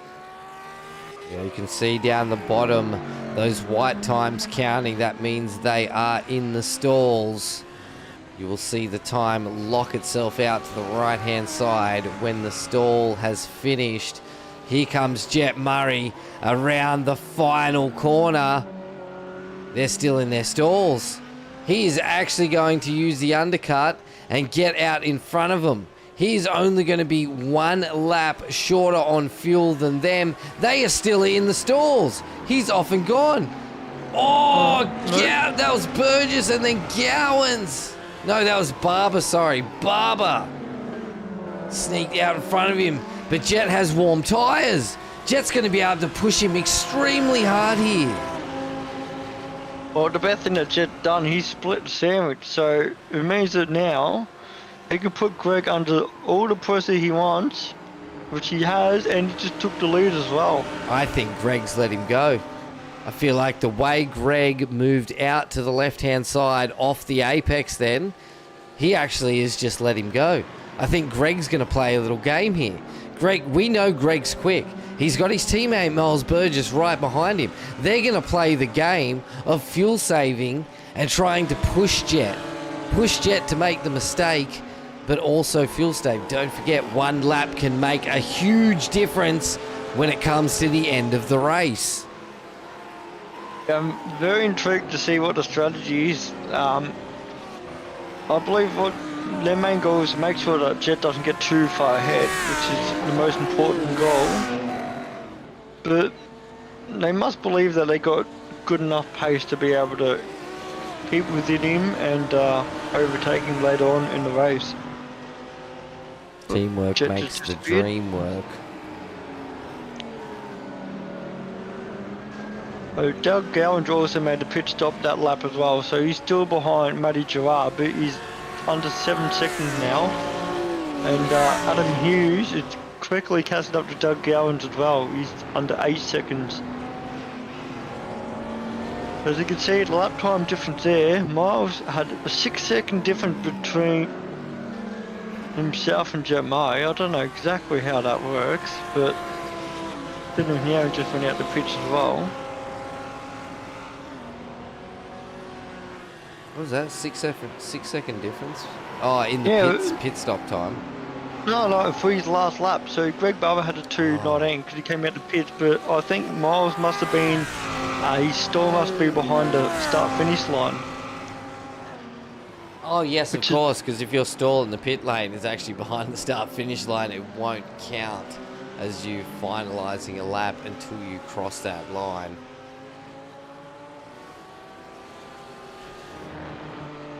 Jet's pushing, he's slowly expanding that time. We got Matty Gerard here, very consistent tonight. It's been P4 for, I'd say, 25 laps of the race, so I believe he'll be a happy man that he's keeping it nice and clean on the track, which is good to see.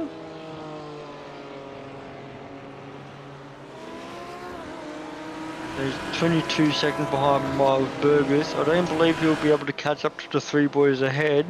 But I'm saying that he's putting in some good lap times to make sure that Doug Gowan and Adam Hughes don't catch up to him as quick as possible. As we see, Doug is in P5, 8 seconds behind Matty Gerard. And then you got Adam Hughes behind him, who's slowly creeping up. As you see, the 148.2, that would be because Doug Gowans pulled out of the pitch that lap. As you approach the last corner now.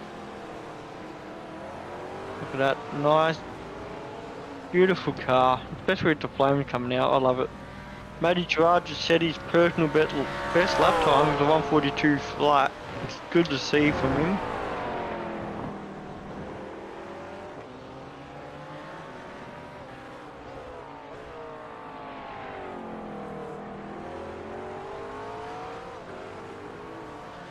All good.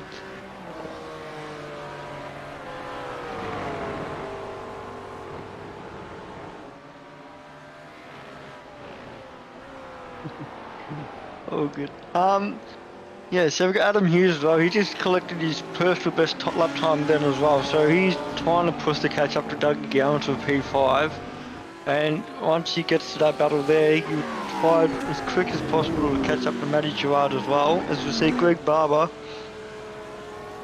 trying to pull Jet back into his toe, but as we can see as well on the lap times, that Miles Burgess is slowly drifting away from him. So Jet done the marvellous thing with the undercut.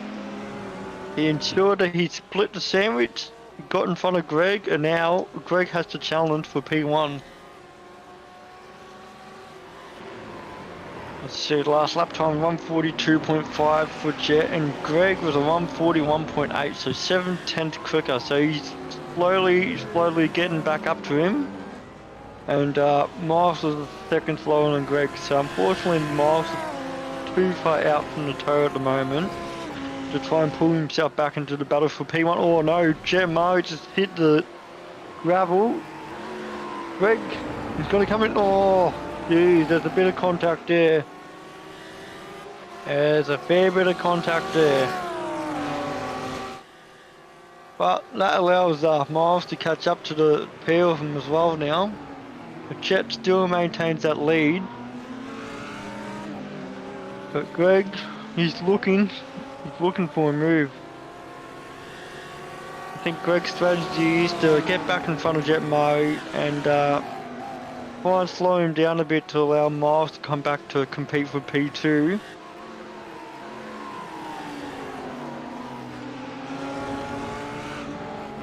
This is a very, very interesting battle right here. He's only half a second off him.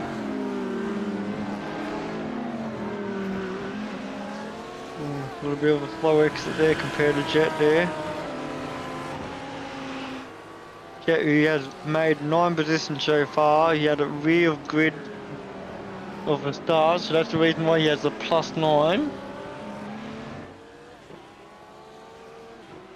As Greg is slowly trying to catch up to Jet, but Jet has managed to recover in the second half of that lap. As you can see, it's a 1:43.5, so it's a second and a half slower than the average time there because of that incident with Jet going off the gravel and defending in that corner for P1.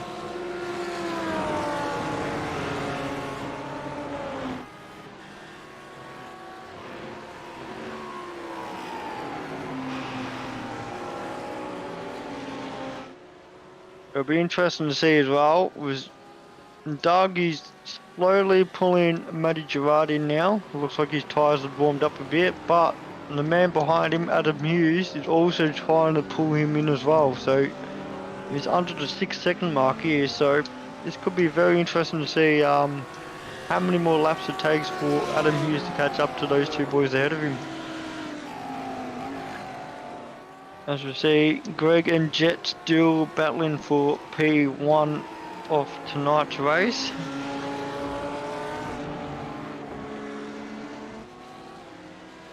As we gotta remember the round sponsor is Roland Brown. Thank you very much, Roland Brown, for joining us. We also have other sponsors as well that thankfully support us during the season as well, which is Grim Industries, Sim, RaceKraft and Tempted Streets.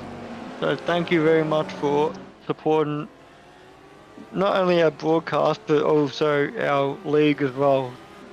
Without you guys we would be here right now being able to watch this battle between Jet Murray and Greg Barber for the lead. So as well as that, everyone that is watching, please nominate who your driver of the night is as well. So you guys do have the control of the driver of the day. So from Tempted Streets is very kind to allow these boys to be able to get some lollies if they are driver of the day. So make sure you nominate someone who you believe is the driver of the day. So we've got Greg Barber slowly approaching. He's just keeping up with Jet at the moment. Jet did come into the pitch 1 lap earlier at the 41-42 minute mark. I'll be intrigued to see if that is enough fuel for him to go out there full ball to defend Greg from taking the lead.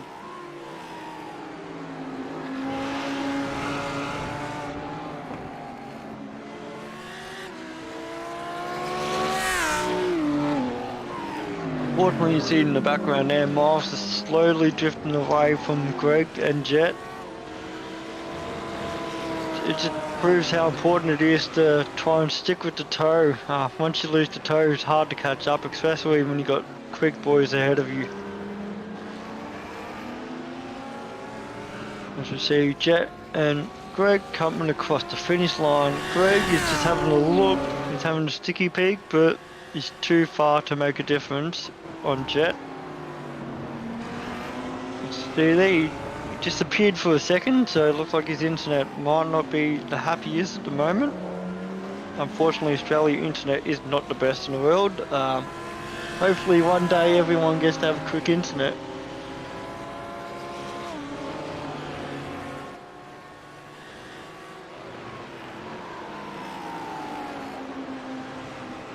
seconds. Yeah, not much has happened. Everyone's still in the same position at the moment. You've got Jet, well actually there was contact between Jet and Greg actually. Jet hit the gravel a bit earlier and Greg came behind him. Looks like a bit of contact, but I don't believe race control did nothing at all. Yeah, it was on screen, yeah.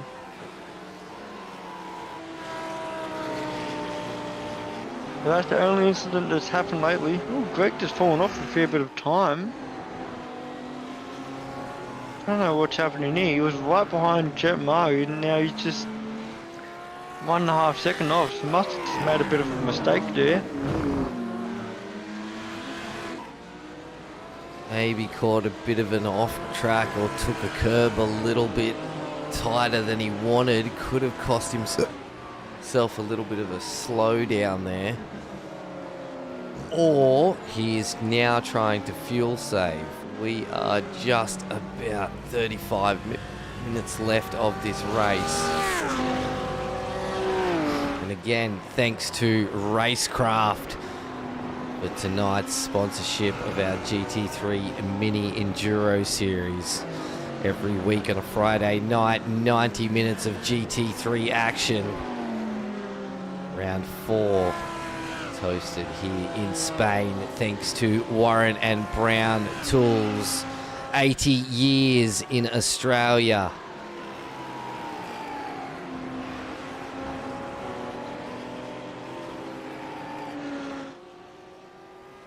Hope you are all having a great Friday night.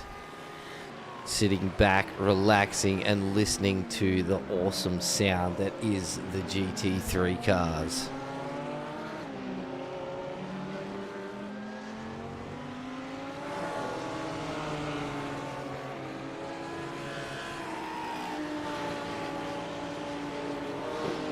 Just see the battle between first has slowly widened up a bit with Jet still making some time on Greg Barber, so unfortunately Greg has lost the toe to keep him right behind Jet. But in saying that though, just behind the pack as well we have Dougie Gowers and Adam.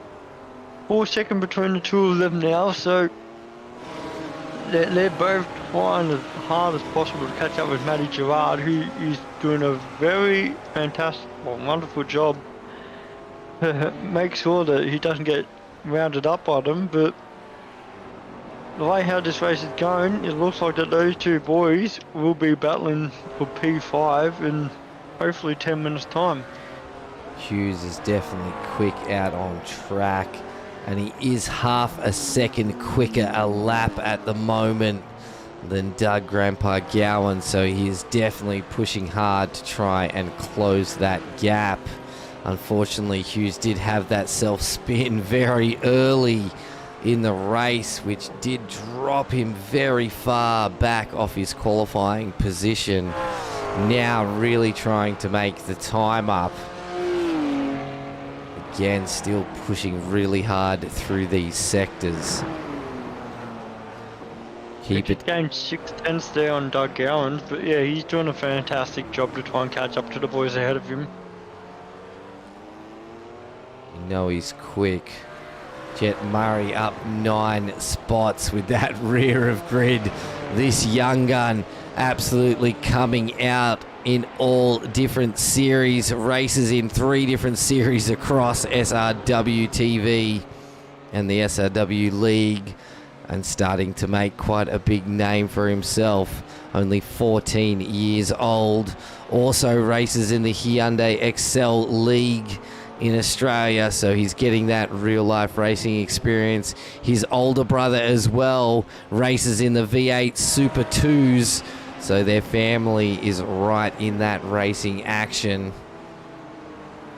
If you guys have any family members that get into some real life racing and also enjoy a bit of sim racing, let us know so we can give them a shout out on our streams as well.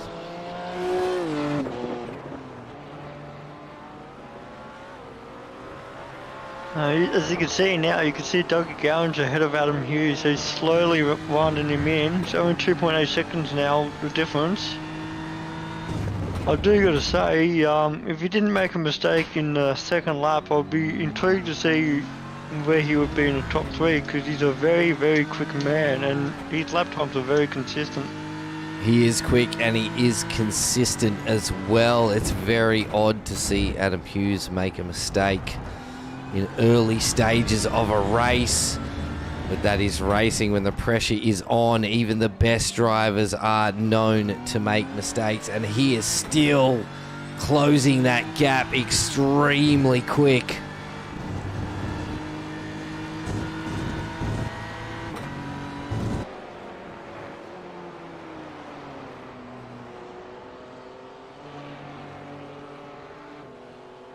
Yeah, so we still got Jet Murray having the lead. He did go out there a bit into the pitch earlier than the boys ahead of him, so it'll be interesting to see how much more fuel he has in his car. As we see Bruce White, a bit of fist-tail in there. See that traction control kick in, keep that car on the track. That was the V8 supercars. That would have been quite a difficult catch. But thank gosh, these GT3s do allow a bit of traction control, all adjustable. This is open setup, so you can choose how you want to drive the car. Bruce White, really consistent tonight too as well, though, up one spot off qualifying. He's the only other guy on track other than Jet that has actually moved positions from qualifying. Doug Gowans and Matty Gerard sitting where they qualified, so great drive from them as well. It's very good from them. Like, we did see Doug unfortunately have an incident with Jet O'Murray early in the race. It'd be interesting to see without that incident where he would be as well. But unfortunately, he can't win them all, and he's still got half an hour left in the race, so anything can happen. 30 minutes left to go of your RaceKraft GT3 90-minute mini Enduro. Round 4 hosted by Warren and Brown Tools here at Circuit. I've totally forgotten Jerez. I'm so terrible at pronouncing things. Here in Spain. The circuit here in Spain. Mate, fatigue is starting to kick in. It has been a big week for myself. I hope you have all had a busy and productive week. And you get to kick back tonight with some GT3. Don't forget, Sunday night, our simrigs.com Pro-Am V8 Supercars take to round 4, round 5. Gosh, I am so lost with the weeks at the moment. I can join you with that, especially with uni, mate.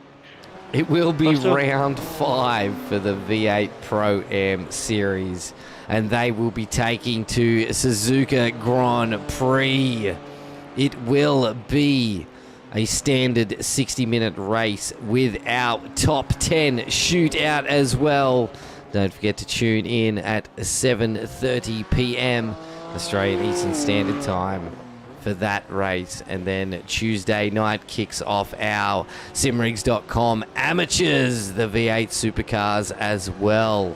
The amateurs are absolutely killing it on track this series with 24 plus drivers taking to the track at a time. Makes for some phenomenal racing.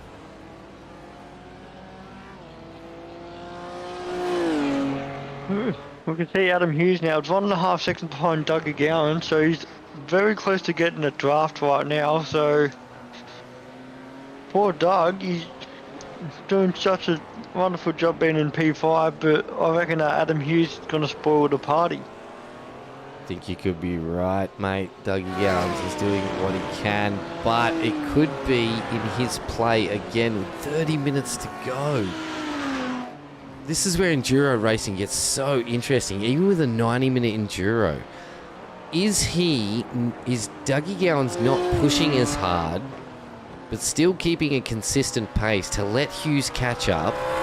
Maybe let him get in front, use that draft, save a bit of fuel, and then in the last remaining laps really put the pedal down.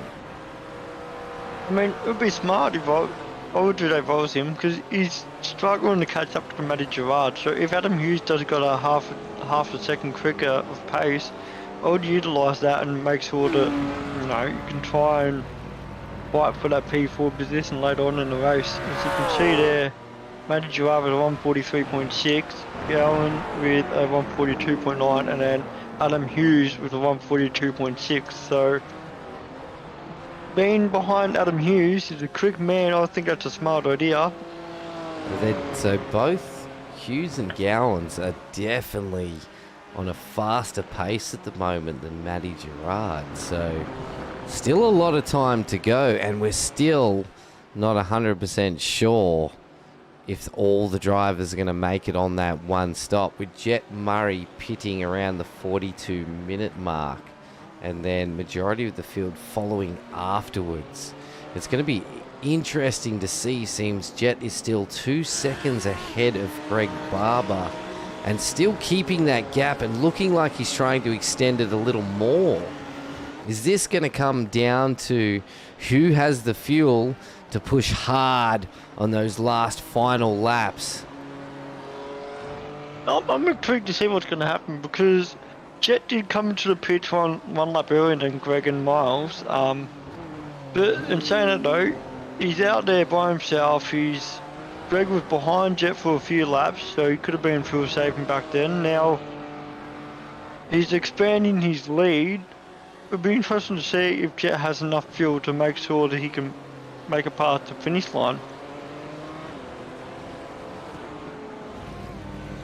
It's a little bit upsetting. We did lose Keegan, Callan and Mitch, retired from tonight's race. Not what we want to see, as those three had some serious pace through practice and qualifying. Would have been great to see them up amongst the pack tonight. Again, Jet is still really pushing that gap away, but as we see, Adam Hughes is now right on the back of Doug Gowans. It is only going to be corners to tell when he touches the back and tries to make the move.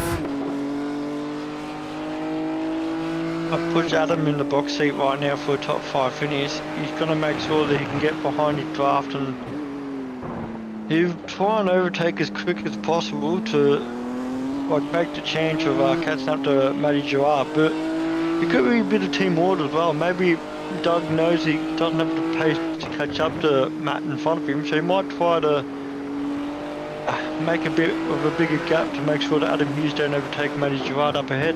We can actually see off this nose cam right now, just as they went around that last corner, you can see Matty Gerard, there he is, right in front of them, just going through the S's now.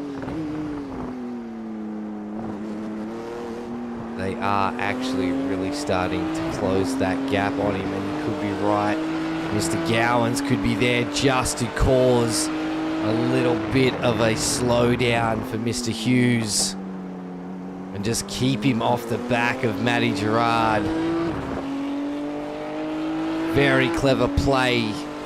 Definitely having a teammate out on track is worthwhile.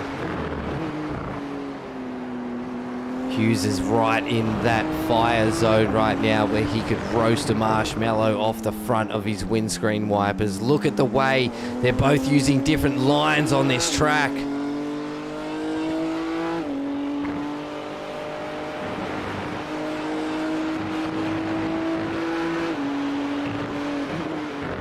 Yeah, I'm intrigued to see if Adam Hughes can catch up to Doug and make a move as soon as possible. You've only got 20 minutes left in the race, and time is slowly ticking. You can't sit behind Doug all race. The thing is, with 20 minutes left to go, there's still plenty of time to make the move. He doesn't need to be too brash or abrasive on the overtake. Bide his time, make the move clean, and then get away and see if he can put that time on to Matty Gerard.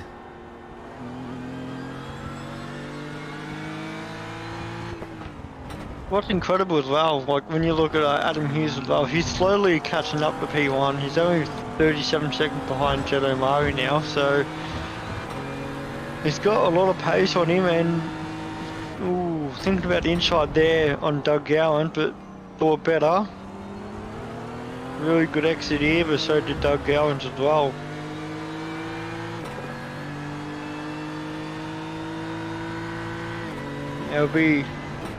This is going to be a good battle. 43 flat to 42.8, so only 1/10 difference in the laps there.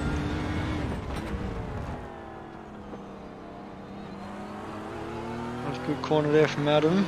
But then extra speed for Doug in that McLaren, pretty incredible.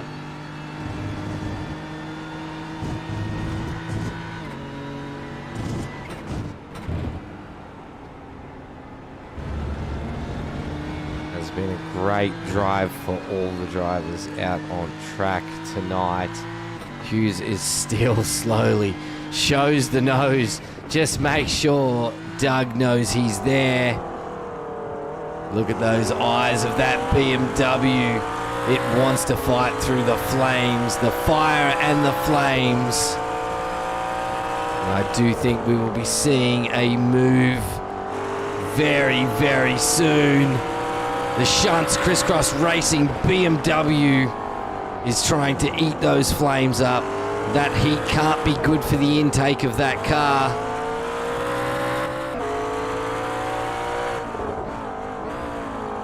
Getting nice and close there. I think I just saw him melt a bit of the plastic bumper of Hughesy's car then. Look how close he is.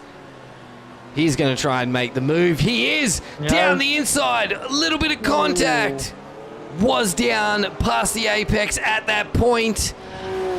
Great turn, but Gowans is not going to let that get away so easy.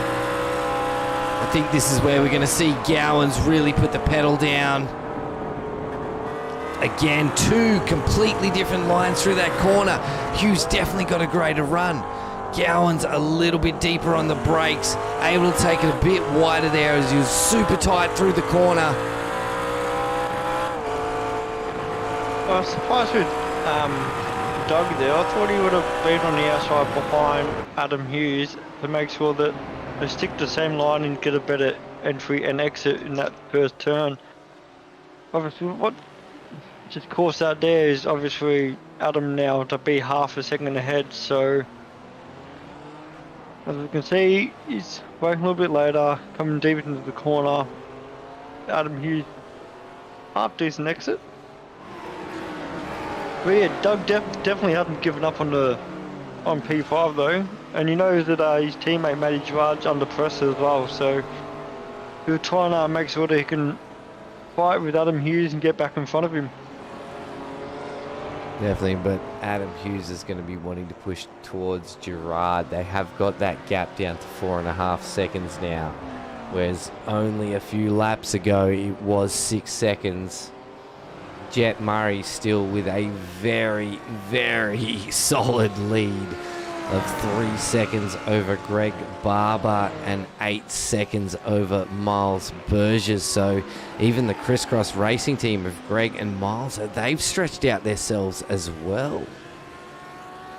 Oh, pretty bizarre, because if you look at the fast lap time, Jet Murray's only got a 142.06, and then you got Greg Barber and Miles in a 141.7 and 0.6, so it's very surprising that they've fallen back on Jet Murray. I thought they would have had a bit more pace, especially in the second stint, but I think Jet played his cards very well.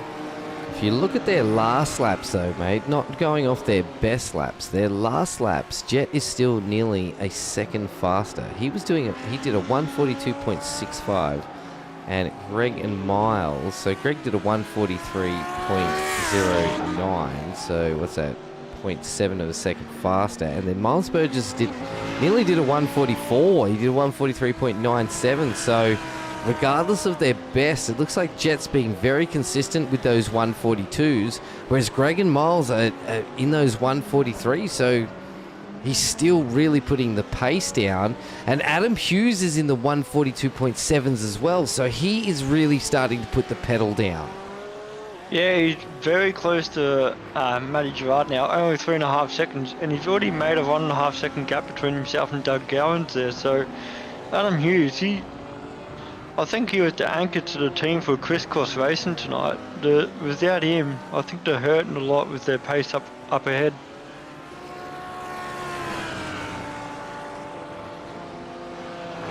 As we're watching Greg Barber going across.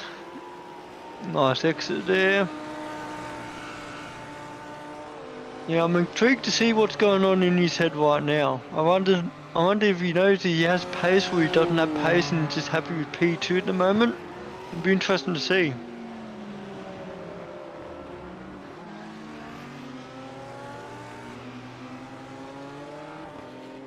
Definitely, mate. And Jet is still increasing that gap. He must have the fuel for this. He's nearly pushed this gap out to 4 seconds on Greg Barber right now. That is absolutely ridiculous. Yeah, it just keeps increasing. It's surprising how quick young Jet is. Just like considering he started in P10, he had to work his way up through the field to catch up to the two boys ahead before the first stint ended. And then he split the sandwich and got Greg in turn 4, I believe, 4 or 5. So it's incredible how well he's driven so far tonight, and you know, it just proves that you can win it from behind if everything falls in your lap. Well, we'll take Daytona Road in the GR86 series. Mr. John McHenry, I have brought this up on a few streams. If you did not see this race, it was absolutely phenomenal. John McHenry started rear of grid. Started on the bank curb, had a terrible start, was about 5 seconds behind the actual pack. Managed to make an amazing pit stop during a safety car and get out in first place with 30 seconds to spare, with the LMR Esports boys chasing him down. They brought it down to a 4-second gap, but still John McHenry took the win coming from a rear of grid start.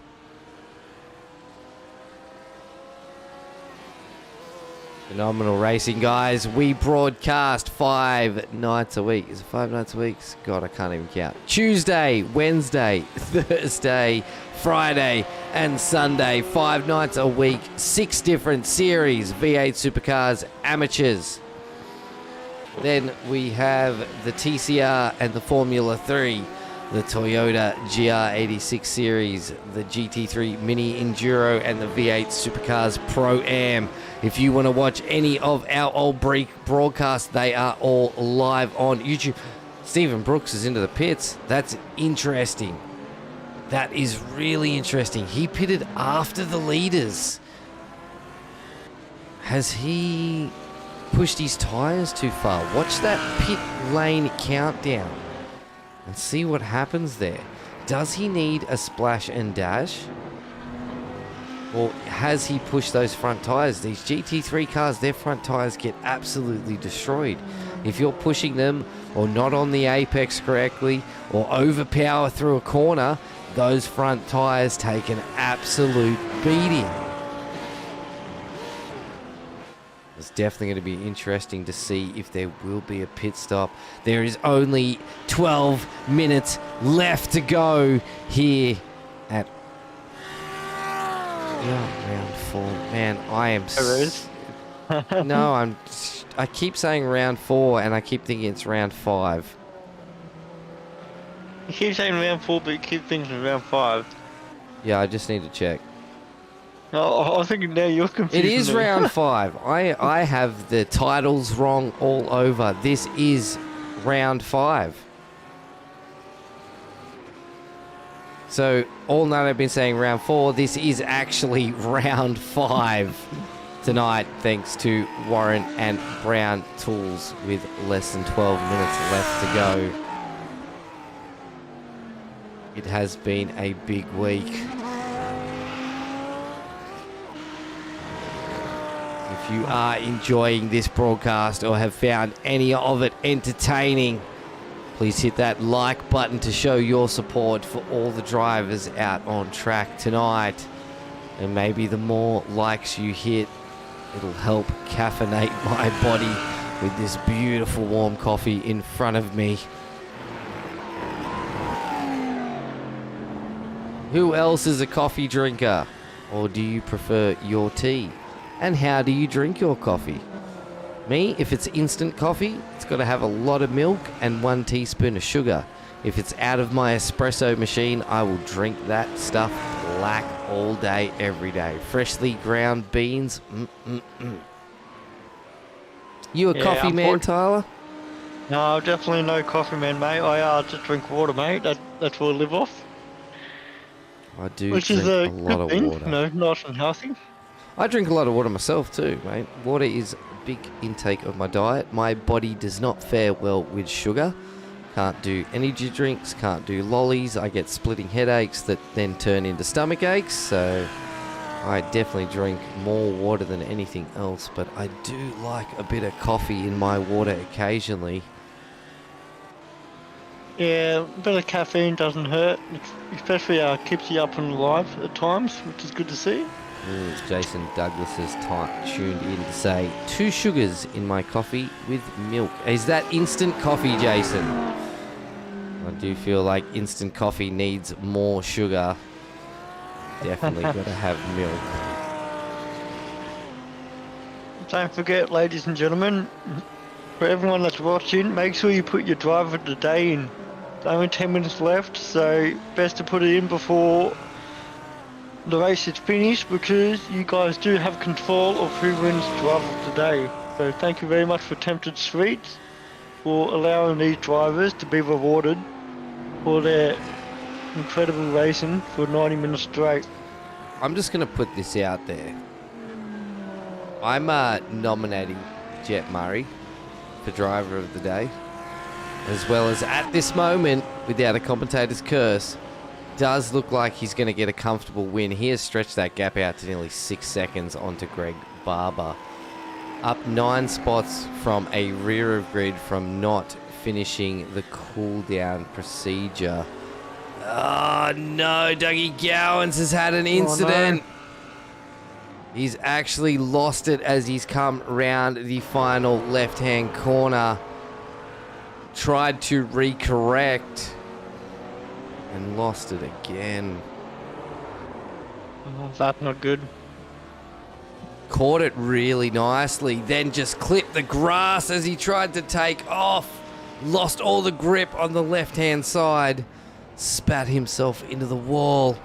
That is not what we wanted to see from Doug Grandpa Gowans with such a great drive tonight. But Hughes is now on the back of Matty Gerard. You called it, Tyler, within 10 laps. Here he is, looking to take a P4 finish now with only 6 minutes left to go. Hey, Jet Murray has entered the pits. Jet Murray has entered the pits. I did mention. He only had 6 seconds. He's only got 6 seconds. Greg Barber's out. He's in front of Jet Murray now. Jet Murray's still in the stall. Burgess is actually going to cross as well. Jet Murray's still in the stall. Gerard and Hughes are now battling. Now, does that mean Barber and Burgess are going to need a pit stop? Because Hughes is in. Hughes is in. This changes everything. 6 minutes left to go and there's pit stops happening. Yeah, I reckon there could be a very big play for splash and dash for everyone at the moment. Jet Murray coming up for third. Yeah, back into third. Matty Gerard still held that position off Hughes. So this is going to be really interesting. Is Barber and Burgess actually going to have to pit? Well, they only pitted 1 lap after Jet Murray, and Bergs didn't really have much of a tow, so it'll be interesting to see what their actual fuel usage is. like 6 minutes to go. That's still easy 3 laps to complete. As I see, Greg Barber, he's still out there currently in P1. 6 seconds ahead of his teammate Miles. Question is he got a pit or does he not need a pit?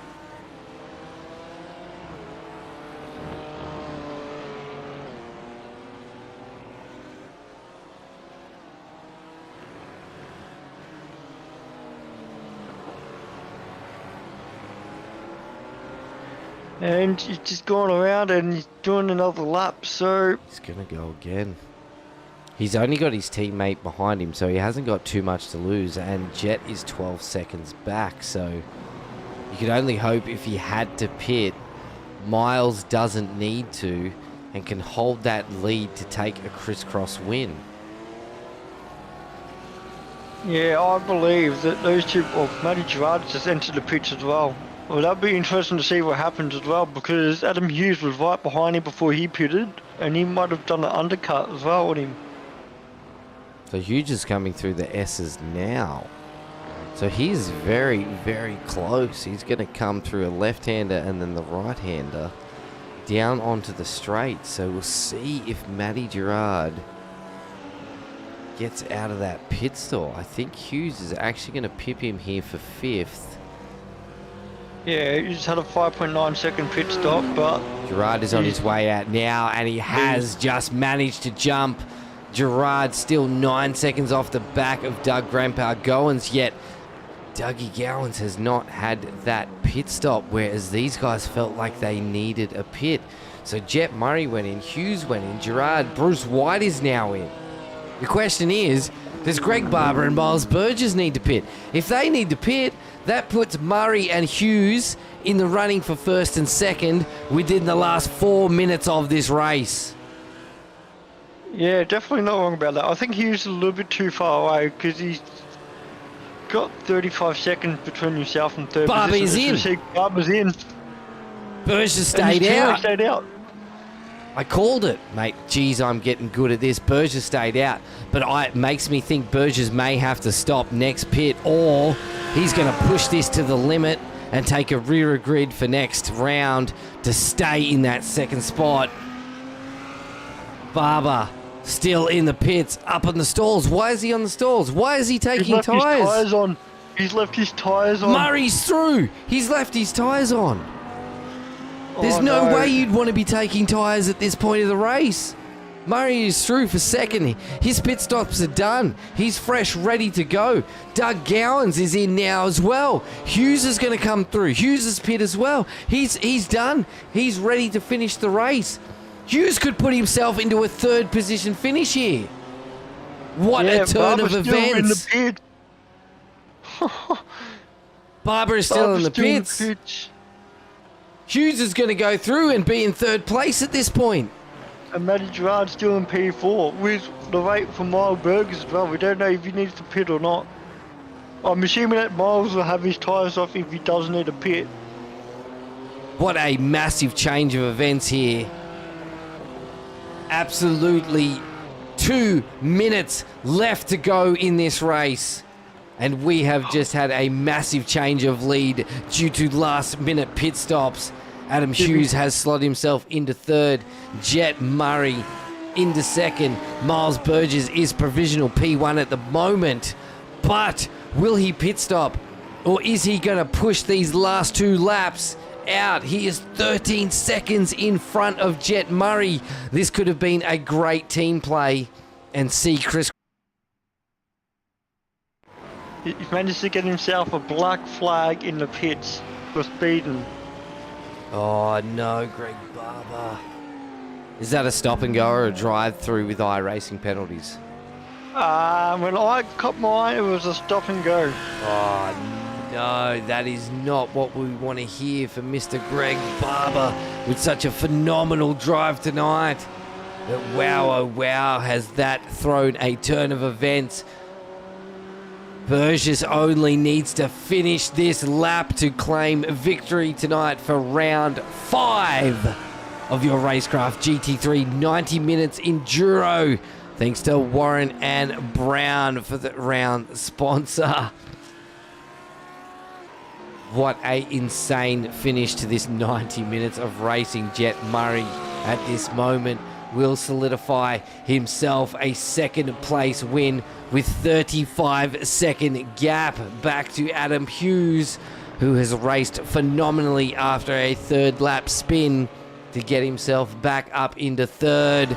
Miles Burgess coming towards the finish line. Nothing to stop him now but himself. As long as he's got the fuel to get to the finish, he will take the win for Crisscross Racing. Jet Murray for LMR Esports. Another phenomenal drive for the young gun coming around the final corner to take P2 tonight. What a great drive from these drivers tonight. The pit stop strategies definitely played a huge impact to where our drivers finished tonight.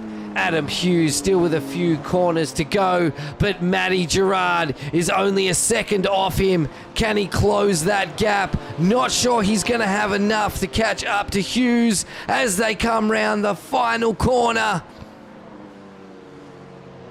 Adam Hughes is going to lock in third place tonight.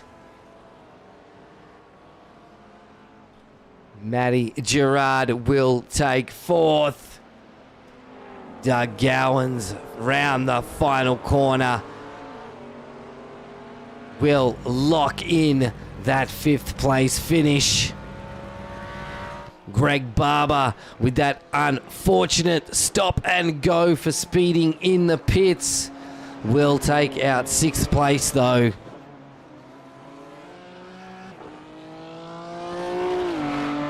And Bruce White out there still going to get his lap finished and will take out P7. Unfortunately, Stephen Brooks, Keegan Caldwell, Callan Hodgkinson, Mitch McIntyre and Dylan Gray all had to retire tonight from this race. Really unfortunate show and events for 5 drivers to be retiring. But what a finish.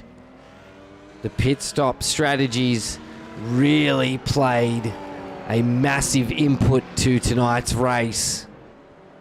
And Miles Burgess from Crisscross Racing will be your round 5 race winner.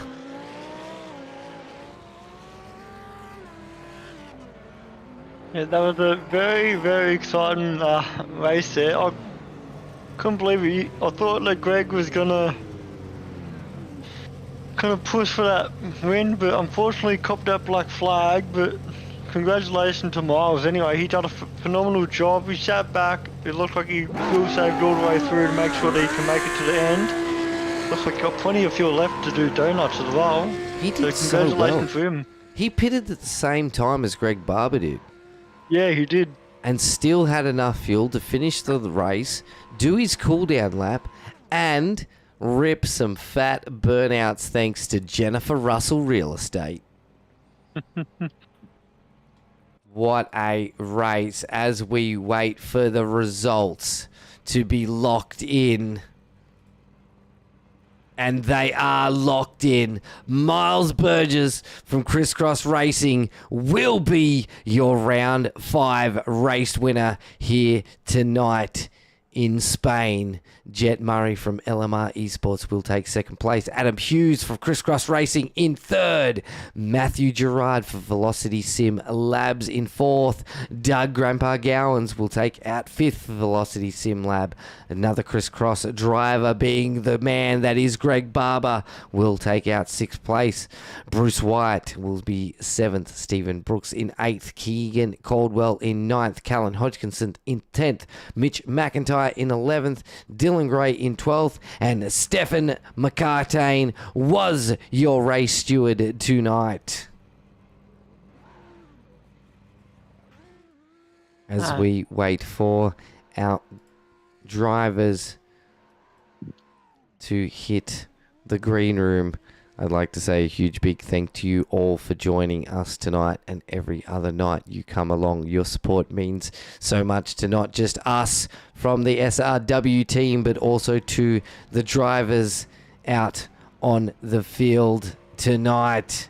I'd like to take this moment to thank our sponsors that help keep SRF huge big for our Friday GT3 Mini Enduro series. They also help sponsor the qualifying session and fastest lap. Thank you to Warren and Brown for our round sponsor, promo department for our safety car, and our stream sponsors tonight, of course, Grim Industries, the home of the V8 coffee table, Toyo Sim, and of course, temptingsweets.com.au for our absolute lovely treats that our driver of the day and our race winner get sent every time they win a race. And thank you to Tyler for joining us this evening in the comms box for our RaceKraft GT3 Mini Enduro. As we jump right to our slow-mo action replays of the race start. Mate, if Adam Hughes is in that comm box, bring him on down. Adam is in. Good day, Adam. Is in. Yeah, I'm good, thanks. Yourself? Yeah, not bad, mate. Not bad. Bit of a mixed night, but you know, I'll take a third place. That's for sure. Mate, to be honest, that's a massive recovery that you did to obviously the mistake that you had early in the race, and fourth pit stop, and then to still come back through the grid to finish P3. I think that's phenomenal, mate. Yeah, cheers. I'm pretty lucky. Like, it's a relatively small field, so I'm pretty lucky in that regard. But I just, I don't know. I think that when I had to do that forced pit stop, I don't know what happened. I wasn't too happy. I was going to nearly just pull the car in and call it quits because I'd had the spin, hit the wall ever so slightly, like it was not a massive hit at all, and I put it into reverse, waited for all the cars to go past me safely, and as I went to go accelerate, it just, crew chief said, "No, your engine's blowing, you have to come in." And I went, "What?" And then it started smoking. I didn't even do anything for it to initiate an explosion or a pin grenade effect, if you will. So,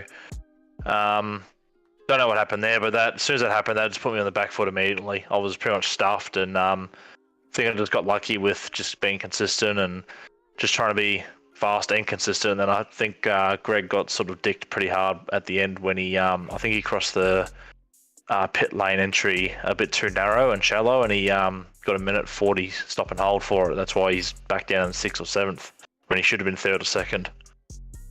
Yeah, no, it was very unfortunate for him. Well, I honestly thought that he would have been up there at the very end to take the win. Like Miles, I thought he was field saved enough to compete for first, but on your end though, it can be a bit boring coming from the back when you're racing by yourself and try to gain so much time, but you've done a phenomenal job just to do that, and congratulations for it, mate.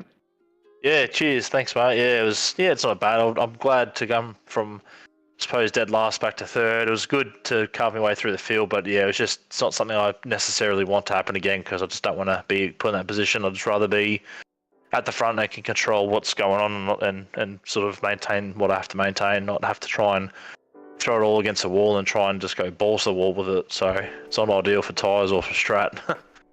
Yeah, that's fair enough. So who do you want to thank, obviously, for tonight's racing? I'll let Miles do the sponsorship because he got a first on an awesome strategy on fuel saving. So like a massive congrats to Miles for the fuel save, and just sorry to Barbs. He should have got 3rd or 2nd out of this, and I should have been relegated to 4th. But thanks to yourself, Tyler, and to Nathan for working the comms and the cameras again. To Jet Murray and to all the other competitors, especially to Matthew Gerard and Douglas, for whatever reason I can't remember his name now, it's escaping me. Just a massive thanks to those guys. they made it a real good race towards the end, and just obviously to CXR, Stefan McCartan, and obviously the Sinkovic brothers for running another good season of SRW. I got one thank you very question much. before you leave, mate. Yeah, mate. Why the BMW, not the Porsche? What happened? The only reason I've gone to the BMW and more or less as well as Barb's is because last season iRacing completely nerfed the Porsche, so it was just an absolute piece of crap to drive.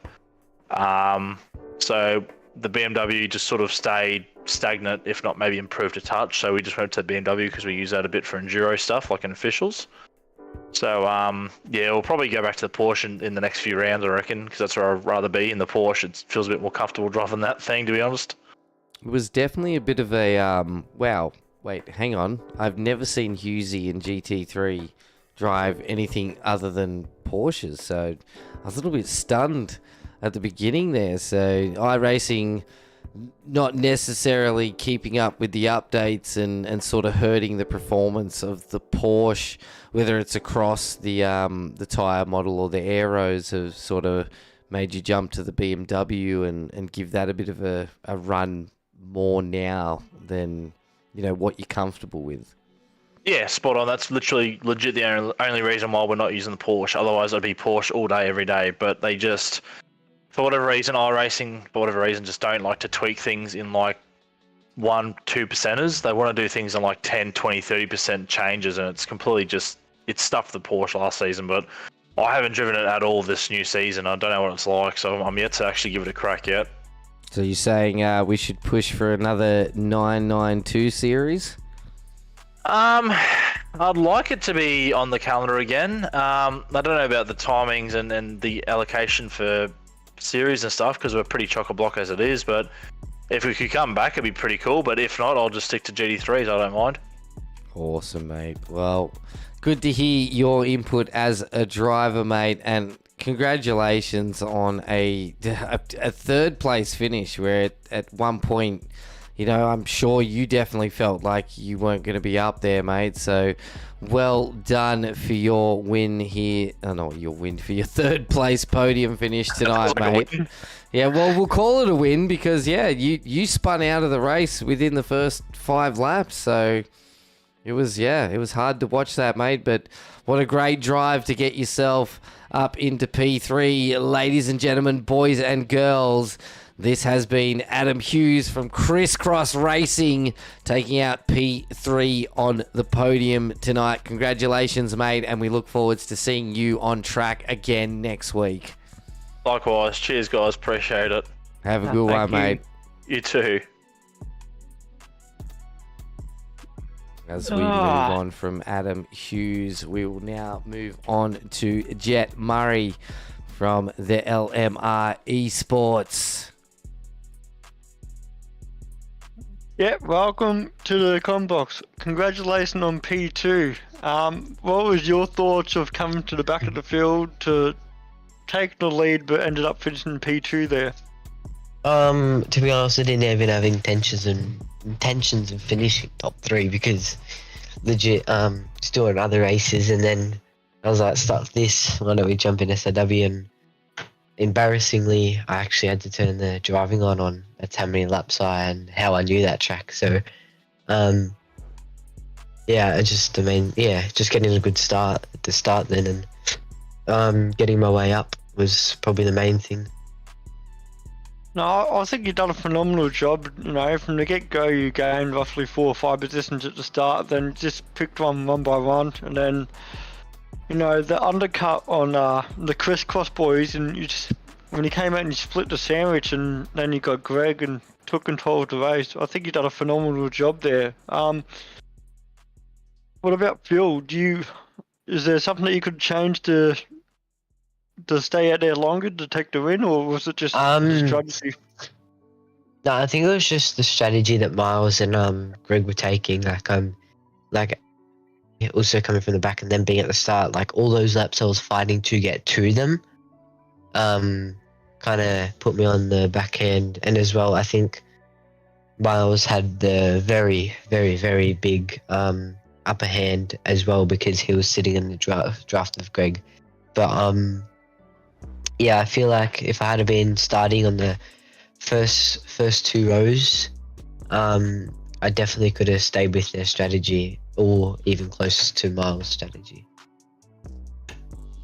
You still done a tremendous job to get up there in the field and, to lead a fair bit of the race. Unfortunately, it didn't pull off for you, but P2 still a good achievement for what you've done tonight. Yeah, thank you. We honestly, I honestly wouldn't have expected less from you, Jet. We've watched you evolve as a driver over a few seasons, and especially with your in real life racing, mate.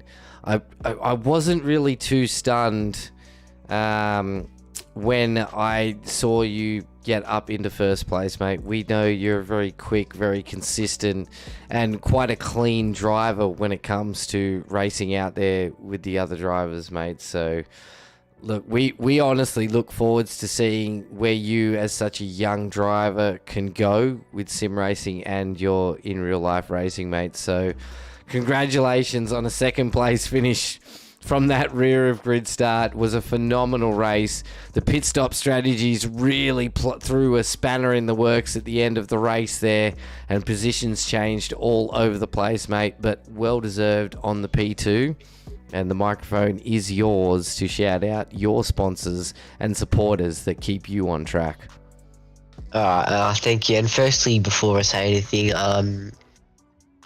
sorry to Doug if I hit you there. I don't think I hit you, but it was definitely close. Alright, Lodge Brothers, NZ Performance, Wayne Boiler Mechanical, Lutsu Driver Performance, OKMS Photography, Majors Garage, JM Designs, BMF, that's a band, and yeah, the boys at Alamar. The boys at LMR, you guys usually drive as a huge team. Really unfortunate to see Dylan have to retire from the race tonight.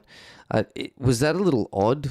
The last question of the night, was that a little odd not having a teammate to race with, or do you do some officials without your teammates to sort of get used to, just in case that does happen? Well, as you saw with Greg and Miles, and could have been Adam as well, all them three, even the two of them, like, as you saw how strong it was for them, just having the two of them, especially on Miles' hand, saving all that fuel behind Greg as well. It definitely would have helped, but it's always good having to race by yourself and not having to race by yourself. But I'd rather a teammate, that's for sure. Yeah, so there's pros and cons in both. We've definitely seen across the series, having a teammate out there does make it a little bit easier on yourself and the team, of course. It allows you to push a little bit harder. So you've heard it from Mr. Jet O'Murray here tonight. Ladies and gentlemen, your second place winner. I was going to say winner again, but you are a winner, mate. You're on the podium. Second place, driver for LMR Esports. Thank you, Jet Murray, and we look forward to seeing you on track again next week. Thanks, Tyler. Thanks, ShiBBy. Yeah, thank you very much. As we move on from second place to P1, Mr. Miles Burgess, your round 5 winner tonight of your RaceKraft GT3 90min Enduro. And this man does also race for Crisscross Racing. What a phenomenal finish, mate. Yeah, no, that was a pretty much perfect race. I couldn't have asked for anything more. I had a lot more pace under the fuel save than I thought I would, so I think, yeah, that went well. Me and Greg were trying to go for it from the start, but once Jet got past us in the pit stop, he wanted to try and crack on and get past him, but obviously didn't seem to work in the end. Meanwhile, I kind of kept close to him while also saving enough, so that was good fun. Well, Jet did pit about, it was touch and go, about a lap and a half before you guys.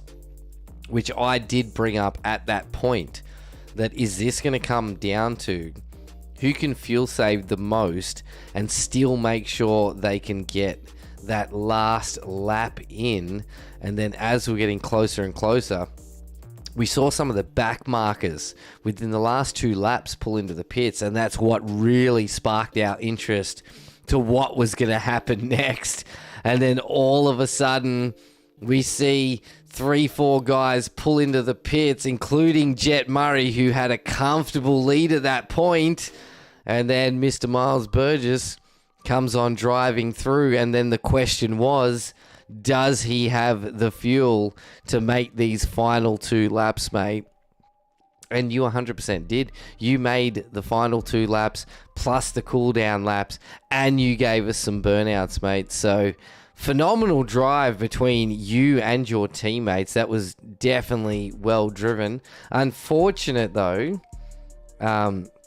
Greggy Barber got that stop and go for speeding in the pits. Otherwise, I think you may have locked out a 1-2-3 at that point. Yeah, no, he was pretty not happy about that. So it was pretty unlucky. It's pretty strict on the inside of that pit entry, and yeah, he got like 1 minute and 12 seconds or something like that.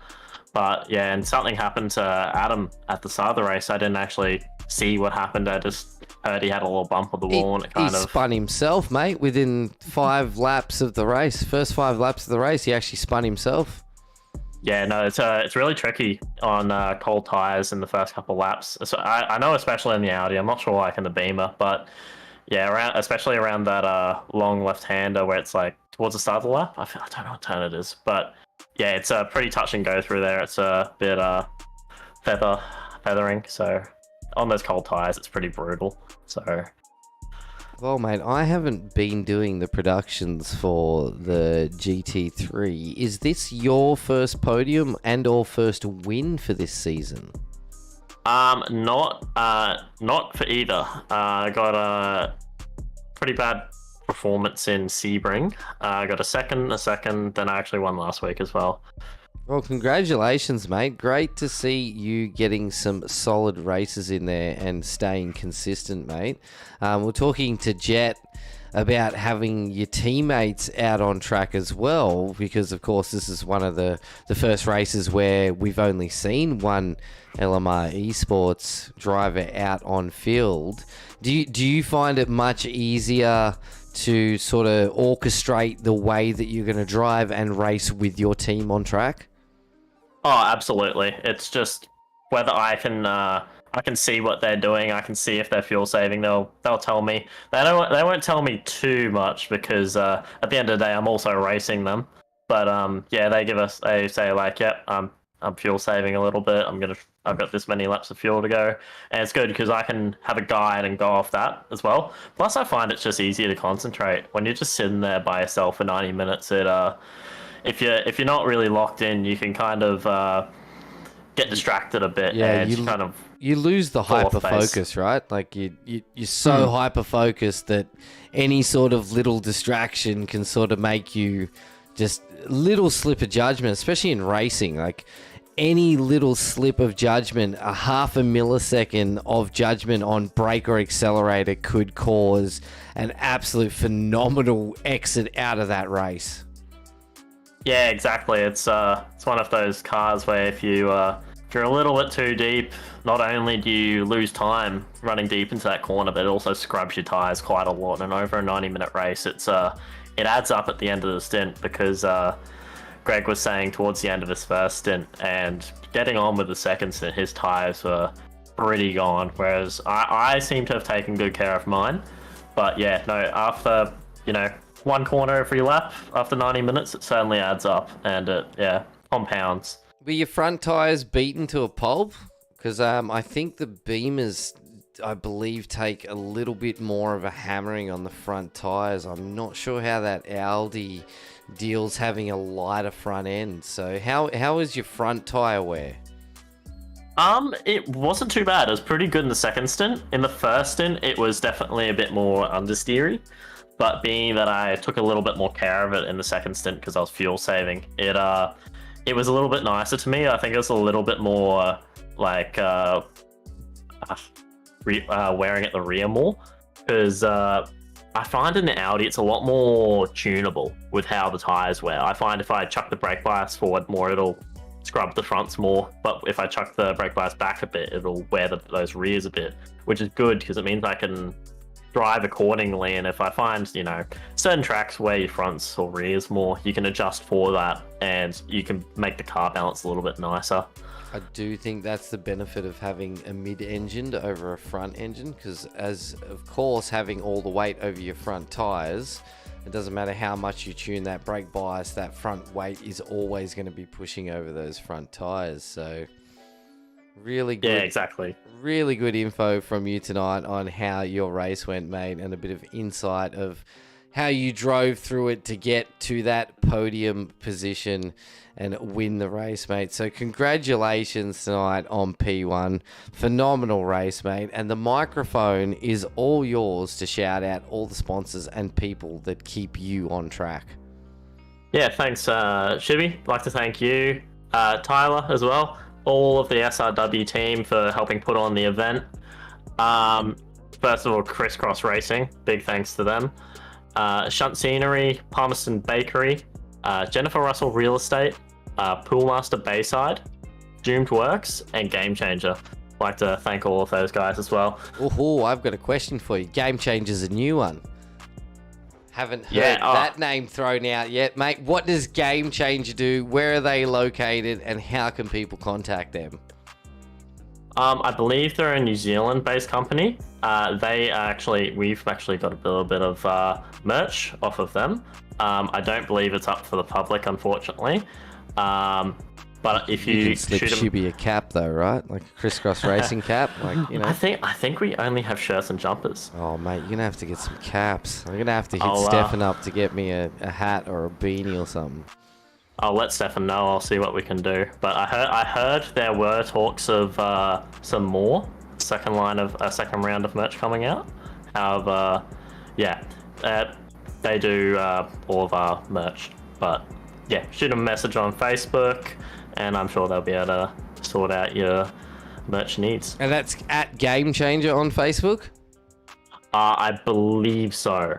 Mate, you guys are going to have to really get down to the positive side of, yes, this is the at that it is. I'm going to hit you guys every week with a question about your sponsors so you can spruik them to our viewers. But Game Changers, New Zealand-based company, help you out with your merch. And if you guys want to get yourself some Crisscross Racing merch, go check out the Crisscross Racing Facebook page, where I'm sure they have a bunch of links and information on how you can snap yourself some fancy schmancy Crisscross Racing merch. Miles Burgess from Crisscross Racing is your P1 and race winner tonight for your RaceKraft GT3 90min Enduro, thanks to Warren and Brown Tools. Miles, thank you so much for joining us in the comms box this evening. Congratulations on another podium finish, mate. Good luck in the rest of the series. Unfortunately, I will not be here next Friday night. My co-producer Hamish will be back. ShiBBy was just filling in. He has had a big week and he's ready to retire for a Friday night. But again, Miles, congratulations to you and your team and everybody who was on track tonight. Yeah, thanks guys. Love your work. Go and celebrate with the team, mate, and we look forward to seeing you on track again next week. Thanks, guys. See you later. Yeah. What a turn of events, Tyler. Gone from what looked like to be a stretched out, easy win for I forgot his name. Jet. Sorry, micro sleep for Jet there tonight. Huge change of events with the pit stop strategies to change the podium around absolutely, completely. at the end then. It was a pleasure commentating with you tonight, Tyler, and I hope we get the chance to do it again soon. Ladies and gentlemen, if you have enjoyed tonight's broadcast, don't forget to like, subscribe, follow, share us with your friends and family. And that is the end of our RaceKraft GT3 90-minute Enduro. Thanks to Warren and Brown. We are signing out tonight saying stay safe and race hard.